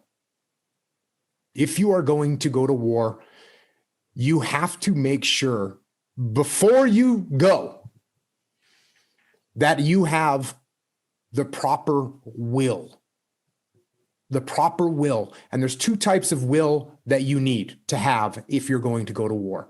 The first type of will that you need to have if you're going to go to war is you have to have the will to kill. You have to have the will to kill. And guess what?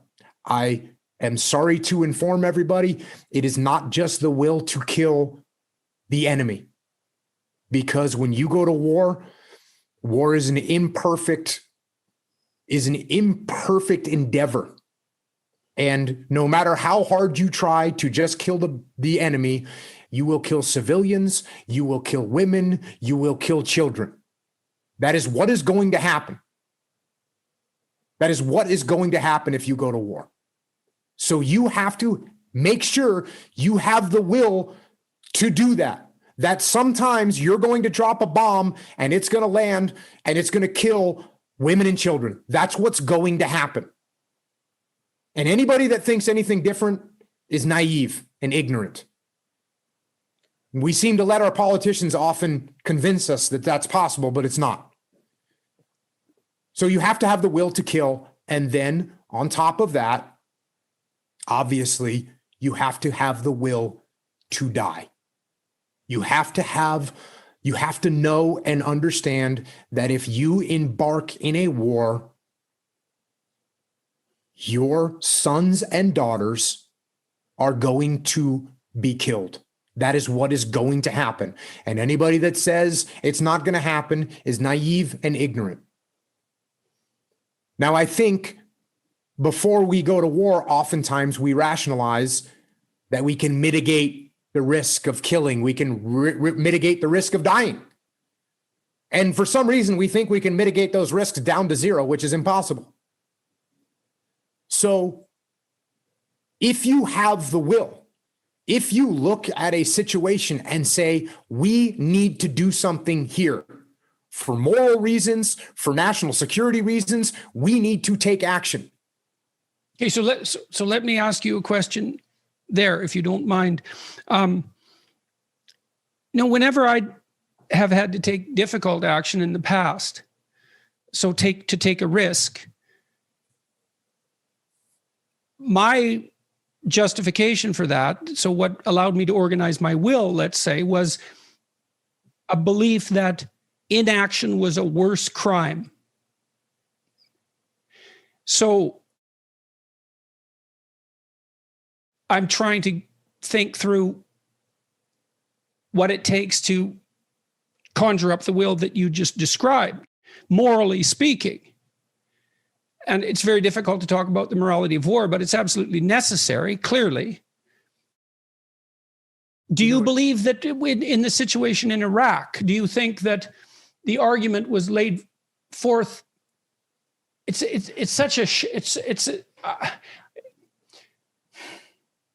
So there was a terrible attack on New York, 9/11, and the response was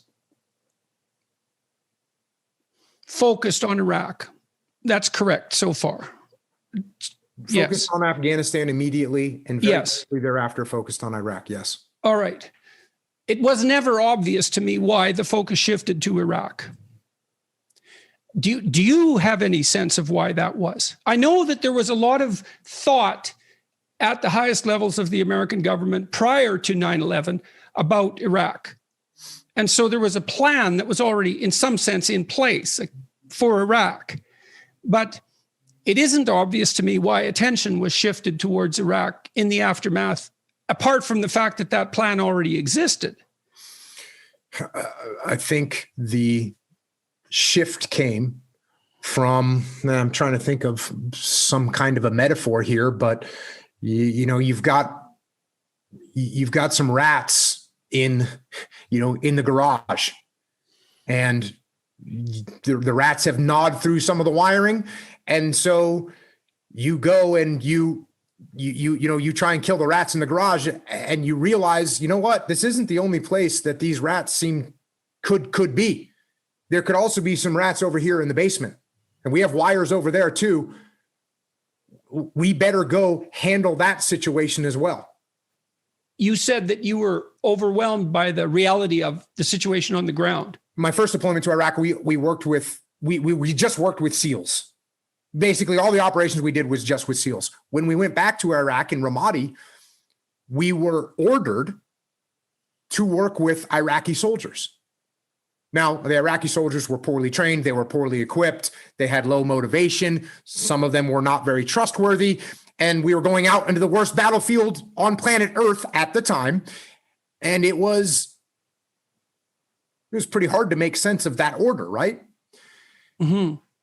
But when I thought through the order, why is my senior leadership ordering me to do this? Well, the answer is quite clear. After I thought about it a little bit, hey, the reason that we have to do this is because we need to work with the Iraqi soldiers so that the Iraqi soldiers become proficient enough that they can handle the security in their own country. Of course, yes.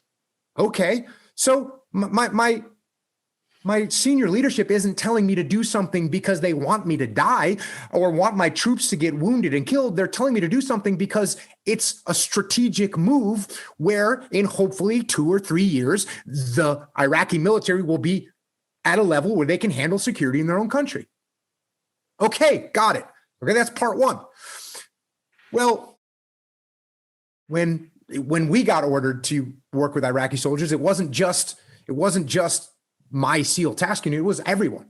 All coalition forces, all American Army and Marine Corps was getting told you'll work with Iraqi forces. And everyone kind of had that nervous feeling, right? Hold on a second. You want me to have this person that has a rusty AK-47 and a pair of sandals? You want that person to support me out on the battlefield? That doesn't make any sense. And so what the American forces did was when they were ordered to take Iraqi soldiers with them on an operation, and they would go out with a platoon of 40 Americans and they would take 2 Iraqis with them because they were told to take Iraqis, plural. So that means 2. That's what we're going to do. And they'd leave them in the Humvee and they'd go conduct their operations. Well, senior leadership got wind of this. And this obviously is not in the spirit of what we were being told to do. You're not going to get a nation's army trained up by taking 2 soldiers out. So the next thing the leadership said was, okay, here's the new order.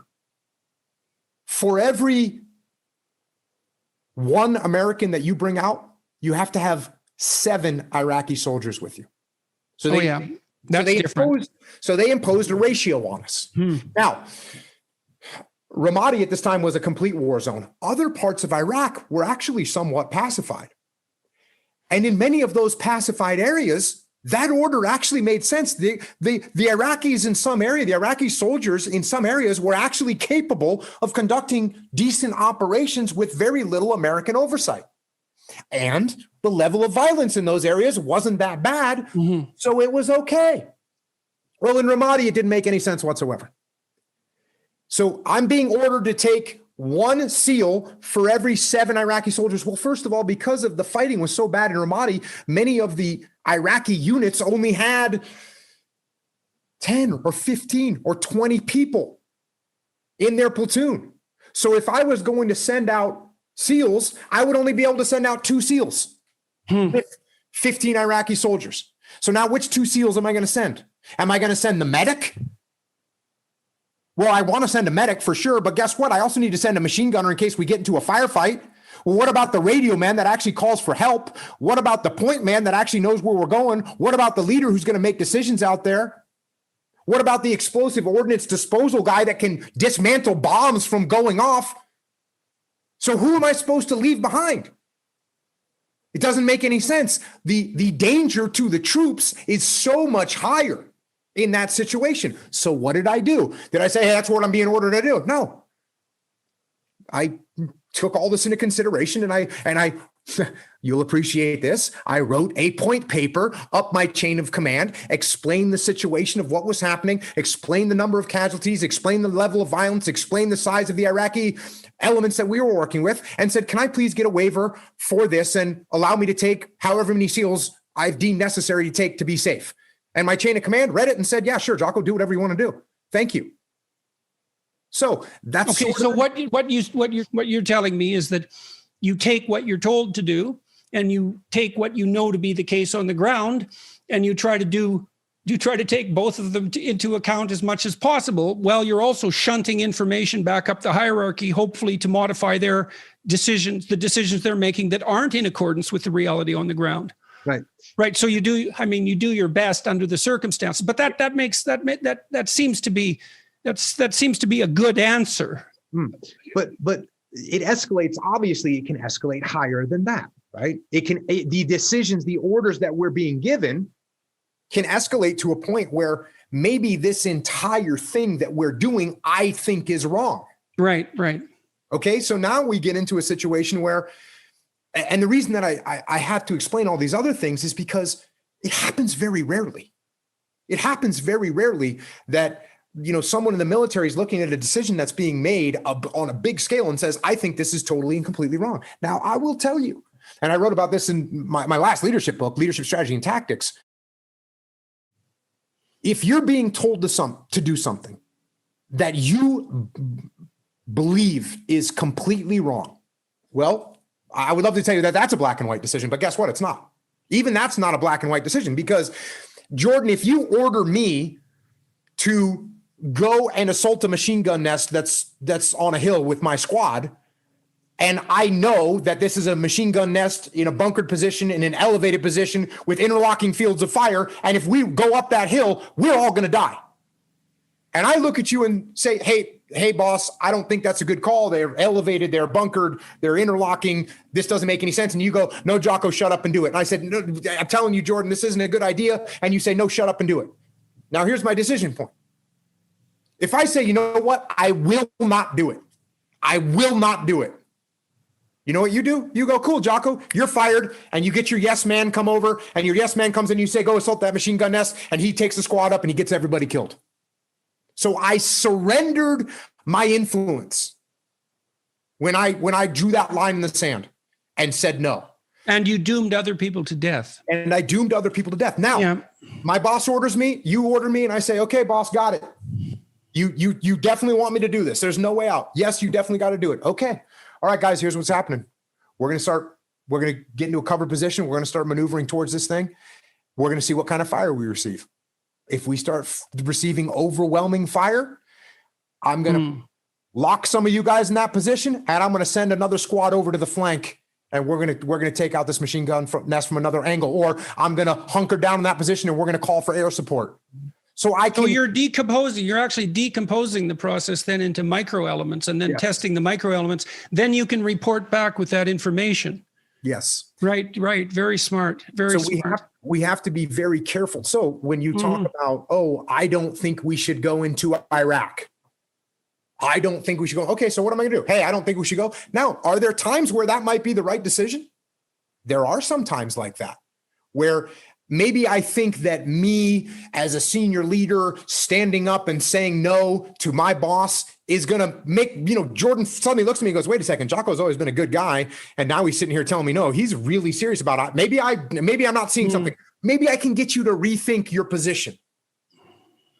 That's a risky move though. It's always a risky move to kind of draw a line in the sand or make kind of an ultimatum because you use up your capital. You burn your leadership capital. It's even worse than that. You just completely surrender your leadership capital. You don't even use it. You obliterate it. It's gone. You have no more influence. You're done. So we have to think very long and hard about those things. And so if I was never put in a position like where I thought that what we were doing as a country was wrong. I'll tell you, actually, probably the closest I've come to that was, I think it was 1993. The massacre was unfolding in Rwanda. There was the Hutus were killing the Tutsis by the hundreds of thousands, and I was on a Navy ship off the coast of Africa on standby to go into Rwanda as this slaughter took place. And we didn't do anything. So that's the cost of not going to war there. It's the cost of not going to war. And there's it's a very interesting, I'm sure you've heard of the massacre that took place in My Lai in Vietnam. Mm-hmm. And one of the most interesting things in that reprehensible scenario is what stopped it. So this horror is unfolding. There's murder, mutilation, rape, just going berserk. A company of American soldiers is murdering, raping, mutilating bodies, just absolutely heinous, absolutely reprehensible. And while this is happening, a helicopter pilot comes in and sees what's going on. And these guys have lost their mind, really. The guys on the ground have lost their mind. The helicopter pilot flies back to base. He walks into the tactical operations center and says, hey, they are killing civilians out there. The commanding officer gets on the phone and says, hey, stop killing people. And they stopped immediately. They stopped immediately. That's what tells you how important leadership is. Leadership is the most important thing on the battlefield. And if you have a leader that's going to let things start to go in this direction, all it takes is one person to step up and say, hey, everyone, stop what you're doing. This is wrong. So you get a situation like Rwanda. We didn't really do anything. We didn't do anything. And what would it have taken if we rolled in there and said, hey, no more, stop. Do they look around with their machetes covered in blood and wake up of their neighbors and say, ooh, wait a second. Yep. Okay. We're going to stop. So I'm not saying these are easy predicaments, but certainly, the idea of, are there situations where it's better to do something than nothing? Hey, I'll tell you what, rolling into Baghdad and going into Saddam Hussein's torture chambers, which we did, and you see the hooks. There was hooks, like hooks hanging from ceilings, and drainage where blood would drain in these torture chambers.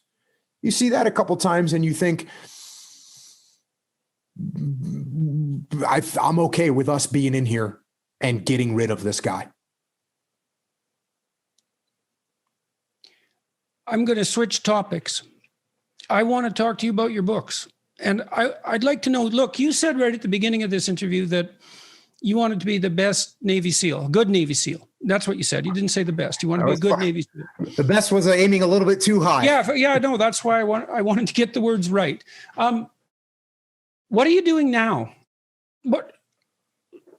I presume that your life is still being lived in an expansion of that, the pursuit of that initial ideal. You've transformed multiple times. You're a civilian. You're a communicator, a mass communicator in a variety of different ways. I think you mentioned, we were talking offline a little bit, for example, that you have a clothing line. And I'm going to ask you about that because that's a curious thing to me, and that is, I'm definitely curious about that. But like, what's your mission? And is that the right question? Is that an appropriate question? So there's a quality, let's call it. So as I went through that as I created in my mind that ideal of what a good SEAL is, what is a good SEAL?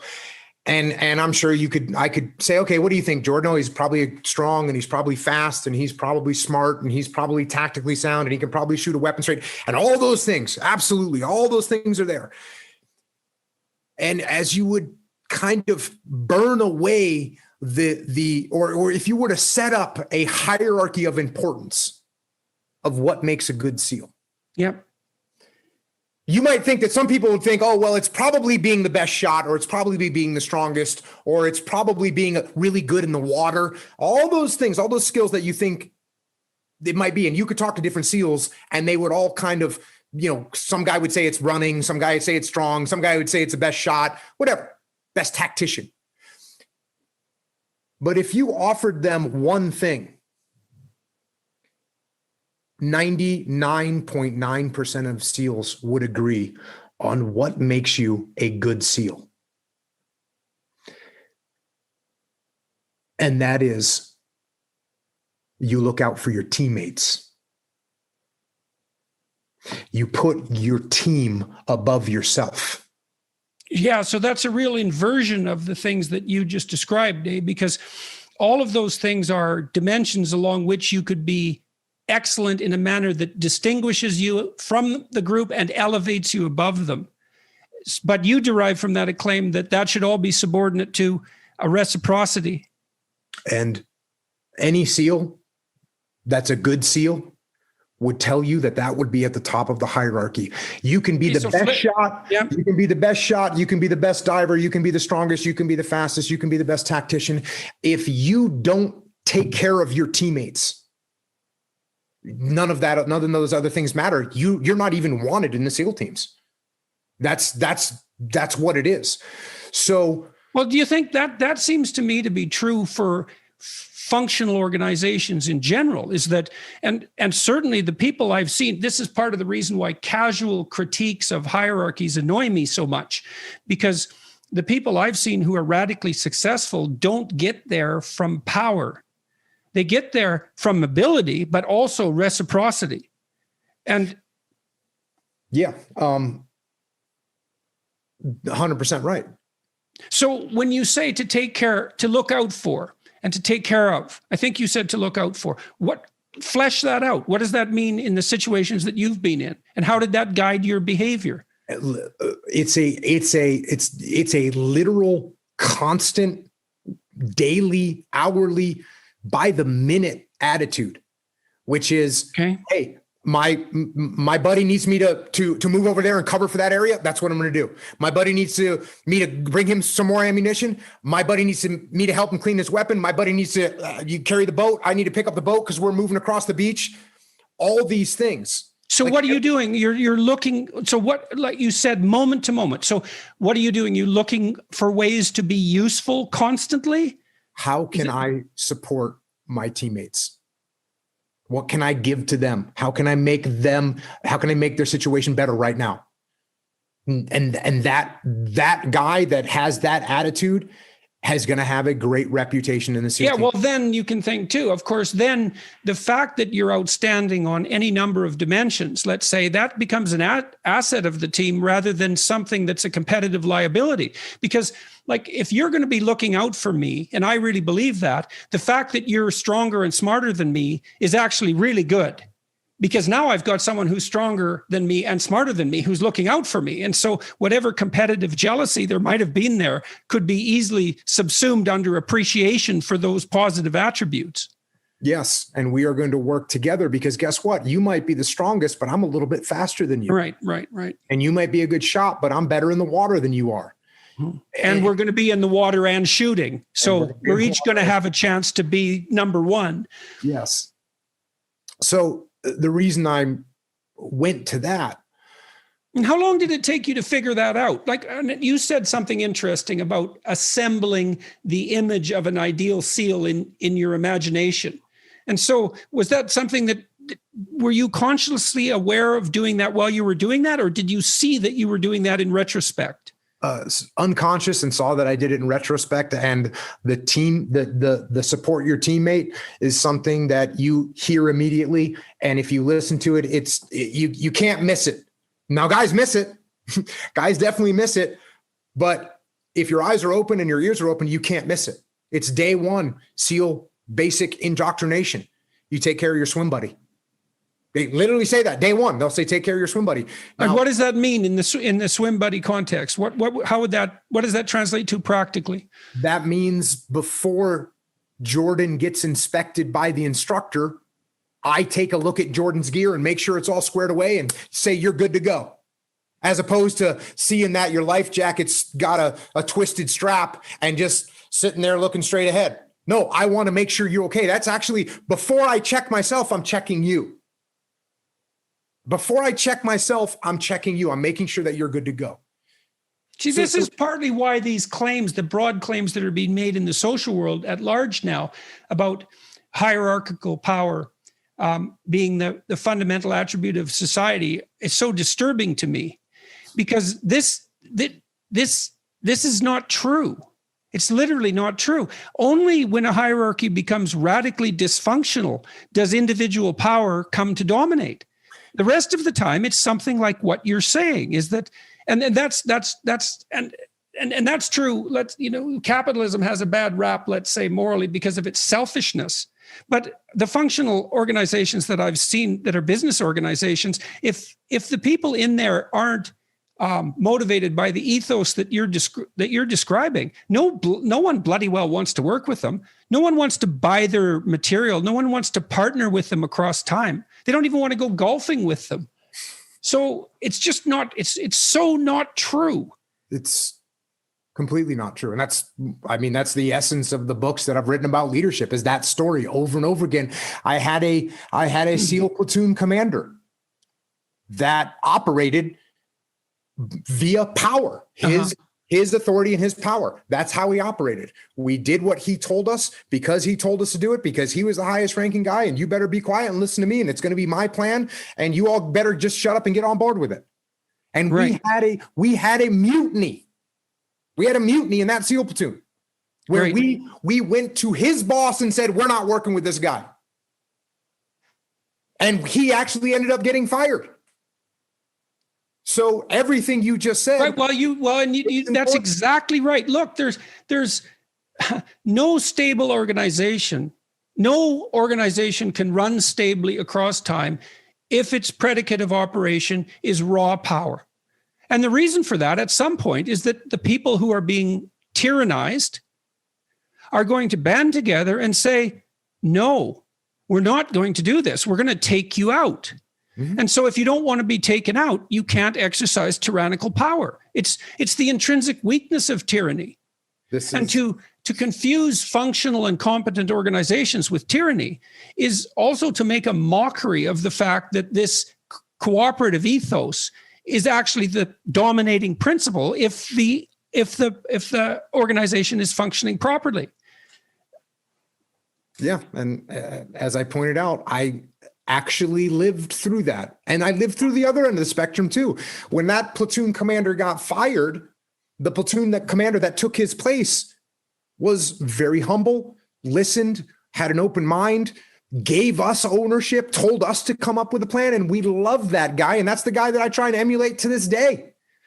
And we would have followed that guy anywhere. And it's precisely right. And so that's not power. That's not power. It's precisely because he didn't use his tyrannical power to drive us to do what he wanted us to do.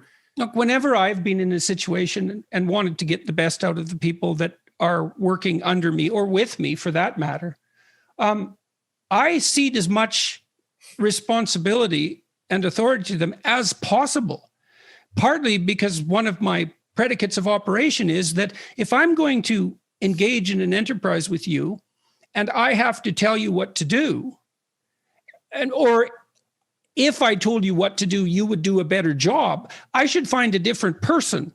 All that is indication that I chose the wrong person. If you're the right person, I'm going to grant you as much autonomy as possible, partly because then you get to have your own domain, partly then because you're self-sufficient, partly because you do better, but even more so because then you're fully committed to the task. And I don't believe that anybody occupies a position of leadership for long who doesn't know those things. And they're certainly not effective if they don't know them. No, they're not. And I talk to leaders all day, every day, in every possible industry that you can think of. And it's, one of the things that I end up saying a lot to leaders is, if you're working for me, Jordan, and you come to me with a plan of how you want to execute a project or an operation or a task, my goal is that we're going to use your idea. That's my goal. My goal is that whatever you present to me, if it's going to get the job done, we're good. We're going with it. Well, then at least the person can learn from what they're doing and be better the next time, right? If it's minimally viable, why not let them run it? Yep. Sometimes it's an emergency and you can't do that, but yeah. And by the way, if there's urgency and I can't do that, okay, by this time, you and I have built up enough trust that that if I say, hey, we need to go over there right now, you go, yep, got it. Right. And so we do get into situations like that happens. Right. And that's something you don't want to do too often, because just as we discussed earlier, you burn up your leadership credibility by doing that. Mm-hmm. So you can use power if you're a leader, but judiciously and seldom, and you need a good rationale. and people have to trust you. And so that's the other issue, is that we could think about the preconditions for trust, because if the organization isn't running on trust, then everybody's at each other's throat constantly, and all there is backbiting and confusion. And so to trust means I have to, what would I say? I have to have faith in your motives. And I have to see that you're doing your best to align your motives with mine. And I have to believe that that's genuine, because otherwise the enterprise isn't going to succeed, given all the other things it's going to have to face. Yeah. It's another, you bring up the term alignment. And when I work with companies, sometimes we'll start talking about alignment. And quite frankly, in most cases, vast majority of cases, if you and I are at a company, if we go high enough up what I call the ladder of alignment, if we go high enough up that ladder, we'll get to a point where we're going to be aligned, because look, what definitely. We're trying to take care of our team. We're trying to provide a good service to our clients, and we're trying to be profitable. And if that's what we're trying to do, and 99.9% of the times, the companies that I work with, I have to talk them through this, but I can say we can get to a point where we are aligned. Now, what alignment has like a cousin or maybe a step cousin called agenda.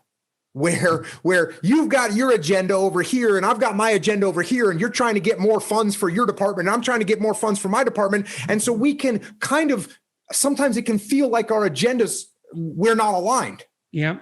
Now, oftentimes I say, look, if Jordan's agenda is to get more funding for his department so he can invest more and make more money for the team, his agenda is aligned, and that's great. I have no problem with your agenda. It's when, you're trying to create your own fiefdom because you're going to leave the company and you're going to go do something else. And I start to sense that. And whenever. Yeah, and all that's going on underground and no one's really talking about it. Right. When I get a company where they can't come to an agreement about something. They cannot. So we walk them up the alignment ladder, and all of a sudden you realize, oh, wait a second. This person's just trying to make money, and this person really wants to take care of the team. Now, I'll tell you, I'll take them further up the alignment ladder and say, listen, if you really want to make money and you want to take care of the team, guess what? If you have a good team that you take care of, you're going to make more money. Yeah.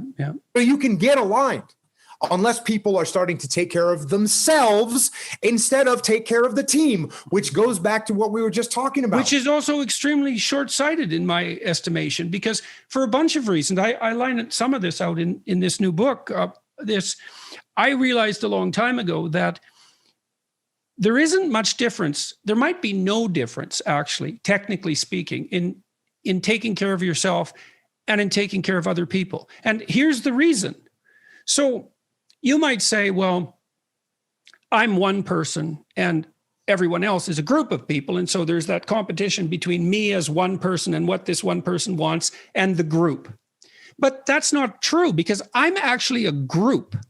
And the reason I'm a group is, well, there's me today, but there's me over the next week, and there's me over the next month, and then there's me over the next year, and over the next 5 years, and over the next 10 years. And the me that exists right now can't betray the me that's going to exist next week by doing something short-sighted and impulsive that will, produce a burst of impulsive pleasure, but will compromise the future. And so if I'm taking myself into account seriously, which I'm an entity that has multiple incarnations, let's say, across very large spans of time, then I immediately have a community that I have to serve. I have to serve the 80-year-old person that I'm going to become. And the difference between that and serving 80-year-old people in the community is negligible. It's the same thing. So if I'm taking care of someone in a senior's home, for example, the difference between that and how I'm going to be taken care of when I'm 80 is negligible. And so there's no way out of the ethical demand of serving the group, even if your selfishness is of the most enlightened kind. Well, that's one of the most beautiful things about this whole thing conceptually, is that if I put the team before myself, if I put the mission and the team before myself, and by being a good team player, I lift up Jordan and I make you look good and I give you the support you need. The beautiful thing about this is eventually I'm going to win. Right. Absolutely. I'm 100% going to win. And people get short-sighted, as you're talking about, where I think, you know what, if I can pull this project away from Jordan, I can raise my head up and get some credit for this. The boss is going to look at me and he's probably going to give me a promotion. And that might work once. That might work once. Yeah. Or twice. Yeah. And then my reputation is, oh, you don't want Jocko on your team because he's the one that's going to be maneuvering around trying to make himself look good instead of trying to accomplish the mission. Yeah. So ultimately, if you take care of people, if you're a good SEAL, if you're a good team player, you will win in the end. That's what's going to happen. And yes, and you'll win surrounded by people who are thrilled to death that you won. And that's a much better form of winning than to be bitter and alone. Yeah, because you snatched something on the from someone back else. Of the fallen. Right, absolutely. And the fact that you can only get away with that once or twice is dead relevant, because human beings are very sensitive to negative emotion. We remember. And one of the things we really remember is betrayal. And so if you don't play the game straight and you have to play the game over and over with the same people, then you're dead in the water. And then you're going to be in your own little hell. You're going to think, well, why won't anybody play with me? And the answer to that is, well, you don't play fair. And people gave you a chance a few times and you demonstrated that. And there's no coming back. So. Yeah. And the reason I went off on this tangent is because you asked me your mission now. What am I doing now? You bet. And I think that along the way in my career in the Navy, I was so ingrained with the fact of trying to be a good teammate. Yeah.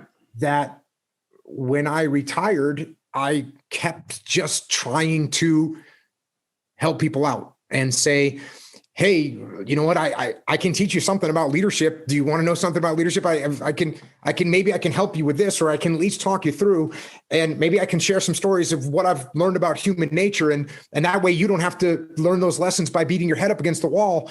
And then maybe I can help you out with, hey, putting some stuff together that you can take as supplements, and that's going to make you a little bit healthier and stronger. And by the way, we're trying to rebuild our community in New England where we came from, where we used to have a bunch of factories making clothes, and maybe we could rebuild that, and that way everyone. So great. So there's the clothing question. And so tell me about that. So because it's kind of a surprise, right? You have a clothing line. I think, well, that's so funny, and that Jocko has a clothing line. It's so cool that's the case, and not expected. So I knew there was a backstory there. So I don't imagine that it stems from an obsession with fashion. You called it, dude. Okay, so what happened, and why did you get interested in it, and what's going on? Okay, so I was, I started my podcast and I was interacting with people, and I talk about jiu-jitsu a lot, Brazilian jiu-jitsu. I'm a very big supporter of people training jiu-jitsu and mixed martial arts in general, but I am absolutely a jiu-jitsu guy. So a lot of people started doing jiu-jitsu and they started training. And so they would ask me that the uniform for jiu-jitsu is called a gi. And people would ask me, hey, I'm starting jiu-jitsu, or I started jiu-jitsu and I need to get a gi. What kind should I get? And I knew from having gis over the years that gis were made in China, and whatever horrible slave labor scenarios are happening there. And I knew that there was also one company up in Maine, and I'm from New England as well, one company up in Maine that was actually making these jiu-jitsu gis in America. And I had seen them online, and the story was kind of presented online that this guy named Pete, he was a New England kid and saw the factories get shut down. And we all did that. We all saw, when I was growing up, the factories, there was no one in them. Yep. And he saw that, and he was also a jiu-jitsu guy. And so he wanted to make jiu-jitsu gis in America. As he started to go down that path, he realized that the material that you would get to sew together a gi was not produced anywhere in America. So he decided he was going to get a loom to weave this material. And he starts asking around and poking around and eventually finds that in a 500,000 square foot abandoned factory in Lewiston, Maine, there is one loom that hadn't been shipped overseas. And the woman that kind of owned it was planning to one day put that loom in a museum. And he said, I'll buy it from you. And so he bought this massive loom. You know, it's as big as a couple beds put together, weighs thousands and thousands of pounds. And he gets some of his buddies and they go and drag this loom out of this factory and they take it apart. Yeah, what a cool find, eh? Yeah. What a remarkable piece of equipment. Completely remarkable. And he finds a guy, he finds people that knew about these things, find some old timers. There was a guy named Lenny who's since died, but he used to work on looms. And he hired him and said, all right, he says, what do you want me to do? He said, we got to make this thing work. So he starts weaving this material, gets this thing up and running. So one day, and I'm following the story. I've been following that story for 3 or 4 years. And I'd actually reached out to him and said, hey man, I know you're up in Maine. I'm from up there. What do you think? You know, can I get some of your gis? I'd like to have some of your gis, and how much are they or whatever. And I wouldn't even hear back from him. Because he's in Maine. These guys, you know, I make fun of him because he's up in Maine. He's in Farmington, Maine, population 7,000. So anyways, one day I'm doing like a live social media interaction with people. And someone says, hey, I'm just starting jiu-jitsu. What kind of gi should I get? And I said, I'll tell you what, you should get an origin gi. And by the way, I said, if anybody on here knows this guy named Pete Roberts that runs that company up there, if you could please tell him I want to talk to him, that'd be really cool. So a few days go by and I get like a message that says, hey, I reached out through my business connections and I found this guy, Pete Roberts. Here's his number or whatever. Here's his email. So I say, all right, great. So we set up a Skype call. This was a few years ago, and we meet each other and we talk for 4 hours. And I come walking out of my office and my wife says, it sounded like you were talking to yourself in there, because we were just, you know, we were on the same page. So I ended up flying up to Maine. We had a steak and we had a handshake and we merged and started working together. And what was great was he had this great people up there and was building these gis, but he didn't have a platform. He's in Farmington, Maine. So there's not a bunch of jiu-jitsu studios in Farmington, Maine. Well, I had luckily a platform to talk to people about. Right. Well, and no matter how good your product, man, and everyone needs to know this, the world will not beat a pathway to your doorway for your damn product. You need to pay attention to sales and marketing, and you can't be contemptuous of it. It's like, who the hell's going to buy something they don't know about? So we shook hands, we started working together, and then we started making jiu-jitsu gis, and believe it or not, you know, now we had a bunch of people that wanted these jiu-jitsu gis because they're the best in the world. They're made in America. They're made by Americans with their American cotton and woven on American looms. So it's a beautiful thing. It's a beautiful thing. And one day I was in the airport and I'm sitting there in the airport as we're selling a bunch of jiu-jitsu gis, and I'm looking around and I called up Pete. And I said, hey, Pete, I said, how many people do you actually know that do jujitsu? And he said, he's like, I don't know, like maybe 50 or 100. And I said, how many people do you know that wear jeans? And he said, everybody. And I said, why aren't we making jeans? And he said, let me go. So the next thing we did was we started making jeans because the iconic American jeans that you wear aren't made in America. The iconic American jeans that people think represent America, they're not made in America. And that's wrong. And the other crazy thing about this is, you know, so do you make good jeans? We make the best jeans in the world. Do they have spandex in them? They do. They do. They have a little bit of stretch in them. We've got a heavy pair and a lighter pair. And yeah, it's great. And where can people find these? How do they look for them? OriginUSA.com. If you go to Jocko.com, you can find all this stuff. And so we started making everybody needs good jeans. Then we started making Included. boots, and we're making everything. We're making, we started making a bunch of supplements, and that started from I drink tea. Another shocking thing you might want to know. It is shocking.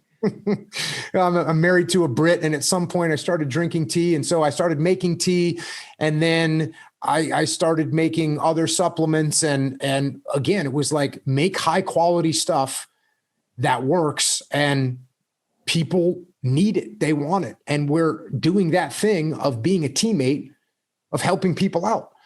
So that, I knew there was a good story in that clothing. yeah, it's a great story. It is a great story. Yeah. Absolutely. If you've ever seen I don't know, maybe you could help me with my personality. You know what I like about that too? I've learned something in the last while. Like I noticed very much that people allow a casual and unconscious contempt to stop them from, to elevate the status of what they're doing, I would say, but also to allow them the luxury of not having to consider the importance of all the things they're not doing. Now, and that stops them from taking opportunities. So, I was watching this show last night. It was The Devil Wears Prada, and it was about fashion industry and this girl who starts. You instantly thought of me? Absolutely. I thought, that's right, the Jocko fashion special. But this girl, she has contempt for the fashion industry, and that's portrayed as a moral virtue. And I wasn't on her side to begin with. I thought, no, there's probably something to this. And what you should do is shut up and learn about it before you criticize it. But it's more comfortable in some sense to have contempt for things, and it's so interesting to talk to you about your clothing line. You saw opportunity there in all sorts of ways, and it fitted into this context of, let's say, of being of broader service. And because you didn't have contempt for it at all, at any level, for the machinery, for the manufacturing, for the fact of making clothing, for having your name associated with that, for all of that, then it enables you to see an opportunity there and to do something immediately, and then to make an enterprise grow and work. And so that's another thing, is that casual contempt for what you can't do. That's a real ethical mistake. Yeah, that one will definitely. I see among academics, there's always contempt for businessmen, and the immorality of the capitalist enterprise. And then I see among businessmen, contempt for intellectualism and the ivory tower. And I think that's not doing either of you guys much good, because you both have something to bring to the table in a real sense, and some appreciation for what the other one knows that you don't is well worth everyone's attempt. And then everybody gets to win too. It's like, well, great, man, you've got this business enterprise, more power to you. And then you can say too, well, great, you teach all these people and you have this advanced learning, and isn't the world better because we can both bring that to the table? No need for that envy, not at all. It just contaminates things. Yeah, unless you let your ego slide in there. And you start to think, well, I studied so hard, and yet I'm only making whatever I'm making as a. Yeah, well, that's a huge part. Look, it's a huge part of the culture war, I believe, is that there's a tremendous resentment in the university about the fact that high-level intellectual endeavor doesn't attract disproportionate salary when other occupations do. But it certainly has no shortage of other rewards. Absolute job security being one of them, and freedom for that matter. So anyways. Yeah.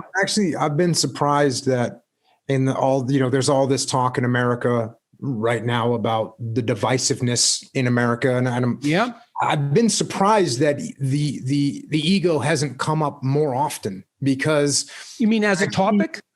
As a causal effect. Yeah. Okay. Sure. Yeah. Of the fact that, I go to have a conversation with someone and I just think that I'm right.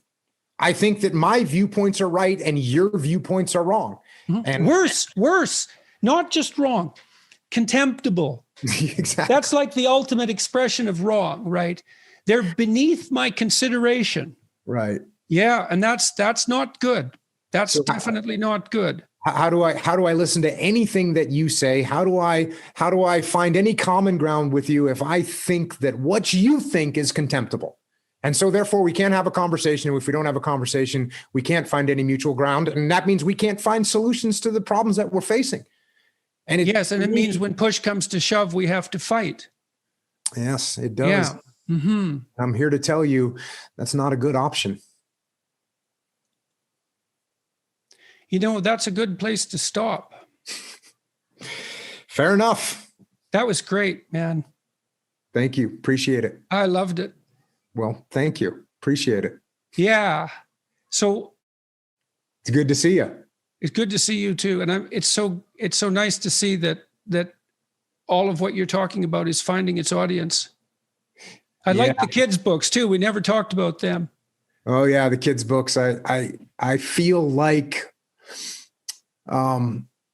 there's no better gratification for me than the handwritten letters, the emails that I get, but mostly the handwritten letters from kids that are 6, 7, 8, 9 years old. Just did my first pull-up, got an A on my math test. Isn't that cool?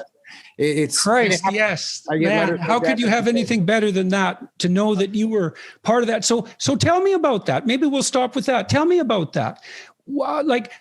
Tell me about the kids' books. How many you've self-published them? How many have sold? Well, so I didn't self-publish all of them. Okay. The first 2 went through a normal publisher. And what happened was, so the first one is called Way of the Warrior Kid. And right. Basically I have 4 kids myself, 3 daughters, 1 son. As I was raising my kids, I couldn't really find books that articulated the values that I might want my children to be reading about. And so I wrote my own books. So the first one, Way of the Warrior Kid, it's a kid, he's bullied. He doesn't know his times tables, so he thinks he's stupid. He doesn't know how to swim, so he can't do any of the fun stuff that the other kids are doing. And he's getting bullied. These are common things that kids face. And he kind of breaks down last day of school. Everything kind of hits him at once. And he goes home and he remembers that his uncle is coming to stay with him for the summer. And his uncle is in the SEAL teams. And he presents all these problems that he's having to his uncle. And his uncle says, listen, we can solve these problems, but you got to commit. It's going to take discipline. It's going to take hard work. Teaches the kid how to study, teaches the kid how to make flashcards, teaches the kid how to eat right, teaches the kid how to work out, brings the kid to jiu-jitsu classes so he learns how to defend himself. Kid goes back to school and he's in a much better place. And so then that series carries on with different types of situations that kids get into. And so I wrote the first one, Way of the Warrior Kid, the second one, Mark's Mission. And then I had written a kid's book called Mikey and the Dragons. And I had written it, I finished it in August. And I talked to my publisher and I said, hey, I wrote this kid's book. I'm sorry, sorry I didn't let you know earlier, but I really want the book to come out for Christmas. And my publisher said, yeah, well, that's not really going to happen. And I said, yeah, but I really want it to come out by Christmas. And by this time, I think I'd written like 3 New York Times best-selling books, for whatever that's worth. So it wasn't like I was, scrapping around trying to throw this together. I had a pretty good vision of what to do here. And it's worth a lot. Yeah. So I said, please, can I, get this thing published by Christmas? And they said there's no scenario where this book gets published by Christmas. And I said, are you sure? And they said, yeah. And I said, watch this. And so you started publishing in about a week. Yep. I started my own publishing company. We finished the art inside the book, and the book came out before Thanksgiving. And that was the beginning of Jocko Publishing. And so, yes, I've published, and then I just wrote the latest Way of the Warrior Kid book, Way of the Warrior Kid 4 Field Manual. And again, the most rewarding thing that happens to me on a daily basis is I get to open up letters from kids that are 7, 8, 9, 10, 11 years old that just, did their first pull up or ran a mile in a certain amount of time, or cool. It's so cool to see that, because it's an unbelievably deep instinct that makes that satisfying. like I have the same experience. I don't ever see anything as satisfying as getting a message from someone who says, I've followed what you've been talking about, and here's what I've done that's improved my life because of it.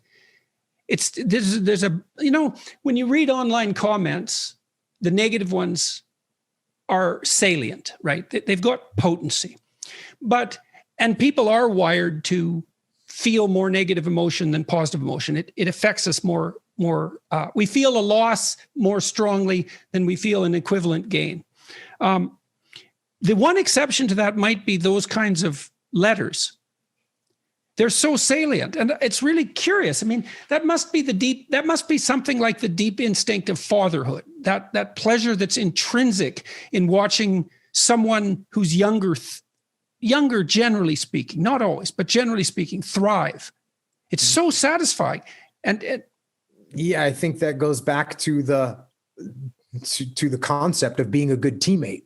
Yes, definitely. It's the deepest part of it. And you're helping someone get on the correct path when they're 8 years old. And when people say me all the time, the parents write me too. The parents say, hey, thank you. I got more out of this book than my kids did, right? They say that as well. The way that these books come together, it's like you're being a good teammate because you're putting someone on the right path at a young age. People say, I wish I would have had this book when I was. Right. Well, yes, too. Absolutely. Me too. 100%. That's a father between pages, It is exactly that, because the fundamental role of a father, as far as I can tell, is encouragement. And I mean that technically, is that your job is to instill courage or to encourage courage, I suppose, in your children, to make them resilient in that manner, to make them confident in their ability to face the world, but also able to face the world. And that Warrior Kid book, it's such a different approach to the problem of bullying. It reminded me when you were talking about The Simpsons. There's Nelson Muntz is the bully in The Simpsons. And he's quite a complex character, actually. And if he bullies you, there's a pretty high probability that the reason he's doing it is because you're doing something stupid and contemptible. So he's got this kind of corrective function. And he's not a bad kid, even though he's a bully. Some of his bully compatriots are bad kids, but he's not. He's from a family that's not doing well. He has his reasons for what he's like, but he is kind of a corrective, and there's a scene too in The Simpsons where one of the teachers says to Ralph, poor Ralph, the children are right to laugh at you, Ralph, which is a hilarious line, but also absolutely terrible. But, in your Warrior Kid book, the message there is one way of dealing with your inadequacies is to rid yourself of them. And it isn't self-evident that people who point out your inadequacies are your enemy. Now, that doesn't mean that bullies can't exploit, and it doesn't mean that bullying isn't reprehensible. But by the same token, a critic who points out a weakness has actually offered you a pathway to development, a true pathway to development. So, and your attitude to the kid was, look, kid, no one's going to laugh at you if you're the best swimmer, or maybe you don't even have to be the best, but you could swim, you could be stronger, you could elevate yourself. Yeah, it's so fun to write these books because I got to experience it. And, I always tell people say, oh, did you get bullied? Because I'm a bigger guy now. I was like, oh, when you're 10, you get bullied by 11-year-olds. That's the way. Right. Exactly. There's always going to be somebody that's bigger than you. In the second book, the bully is like a psychological bully. His name is Nathan James. And Nathan, he's not physically threatening you, but he's making fun of you and he's picking on you, and he'll take it to the point where he might, feel some repercussions, but then he'd be quiet. And so, this kid, Mark, says to his uncle, hey, I'm going to fight this kid. I'm going to fight him. And the uncle says, well, okay, if it comes to that, but before you fight him. So that's when you published yourself, I presume. No. This is book 2. Oh, really? Okay. Yep. Well, my mistake. Surprising. Well, that was a while ago. Yeah. Do you think you could get a book like that published now? I'm not 100% sure. I wrote a novel that's coming out, which we should probably touch on, which went through like multiple screenings to make sure that it wasn't offensive and whatever else. Nathan James, the bully, he picks on the kids, but he talks, and his uncle, the kid Mark says, "Hey, I want to fight this kid." And his uncle says, "Okay, if it comes to that, but before you fight him, I want you to gather some intel." He says, "What do you mean gather some intel?" "I want you to collect some intelligence. I want to know why he acts this way." Mm-hmm. And so Mark watches this kid, Nathan James, for a couple of days, and he goes back and reports to his uncle, "This kid, he doesn't eat healthy. He eats potato chips, half a bag of potato chips. He's dirty. He doesn't change his clothes. His socks don't match. He's got holes in his jeans. He's a slob, totally lacks discipline. I think I should fight him." And then he says, "Well, why do you think he's like that?" Mm-hmm. You need to do further intel, and I'm sure you can see where this is going. Mm-hmm. Eventually follows him and realizes the kid is kind of on his own. And the reason he has a bag of potato chips, a half a bag of potato chips, is because his mom's not home at night and there's no dad to be found. And we don't even know what's going on, but he lives in some apartment building above a auto repair shop. And maybe his jeans wears the same jeans every day because that's the only pair he's got. And so instead of fighting this kid, maybe you should try and help him. Mm-hmm. And that's where that goes. Hmm. So yeah, this other novel that I wrote, which is coming out in the fall, is it's definitely going to be interesting what the critics say about it. I'm looking forward to it. I'm looking forward to their assessment. It's about two brothers. One brother is kind of a handsome, kind of street smart kid, smart, good looking. The other brother is got some kind of a unidentified disorder, mental handicap, and basically is an autistic guy.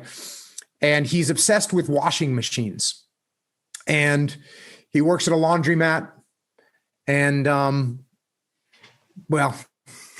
the laundromat is eventually going to be up for sale, and the younger brother, who's a little bit more street smart, decides if that happens, my older brother is never going to be happy again because he's not going to have this laundromat, and he decides he's going to do something to get money to buy that laundromat.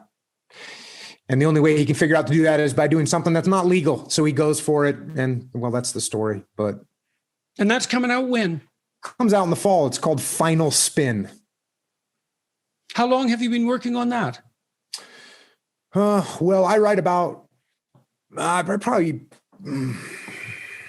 wrote an original draft of it probably 15 years ago.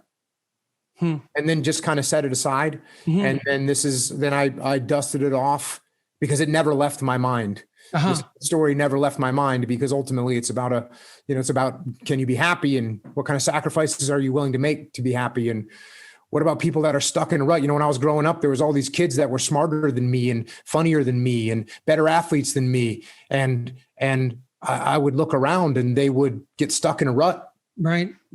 And not really do anything. And it would be a little bit sad. Yes, very. And, I was lucky enough, like you said, I joined the Navy and all of a sudden had a goal and had an aim and wanted to be a good SEAL. And that was enough to kind of put me in the right direction. Yeah. So what's next? Where do you want to take this? What's your ambition? You're teaching people, you're communicating with them on a very broad level. Yeah. That's where do you see this going? If it went where you want it to go? The ambition, the goal is to help more people. Help more kids become more confident, help more leaders do a better job of leading their teams, help people be on a better path in their life, healthier and doing productive things in the world.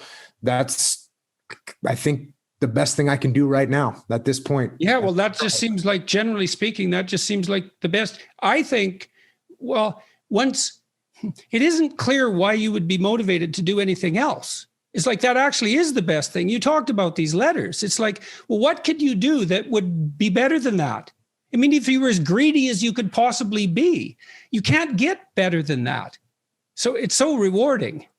So yeah, and again, the biggest reward is when you get a letter from somebody that decided they weren't going to kill themselves. Yeah, right. Because they heard you talking on the podcast, or they read the book Discipline Equals Freedom, and they said, wait a second, I'm trapped. Why am I trapped? I'm trapped because I'm blaming other people. I'm trapped because I'm not sticking to the things that I know I should do.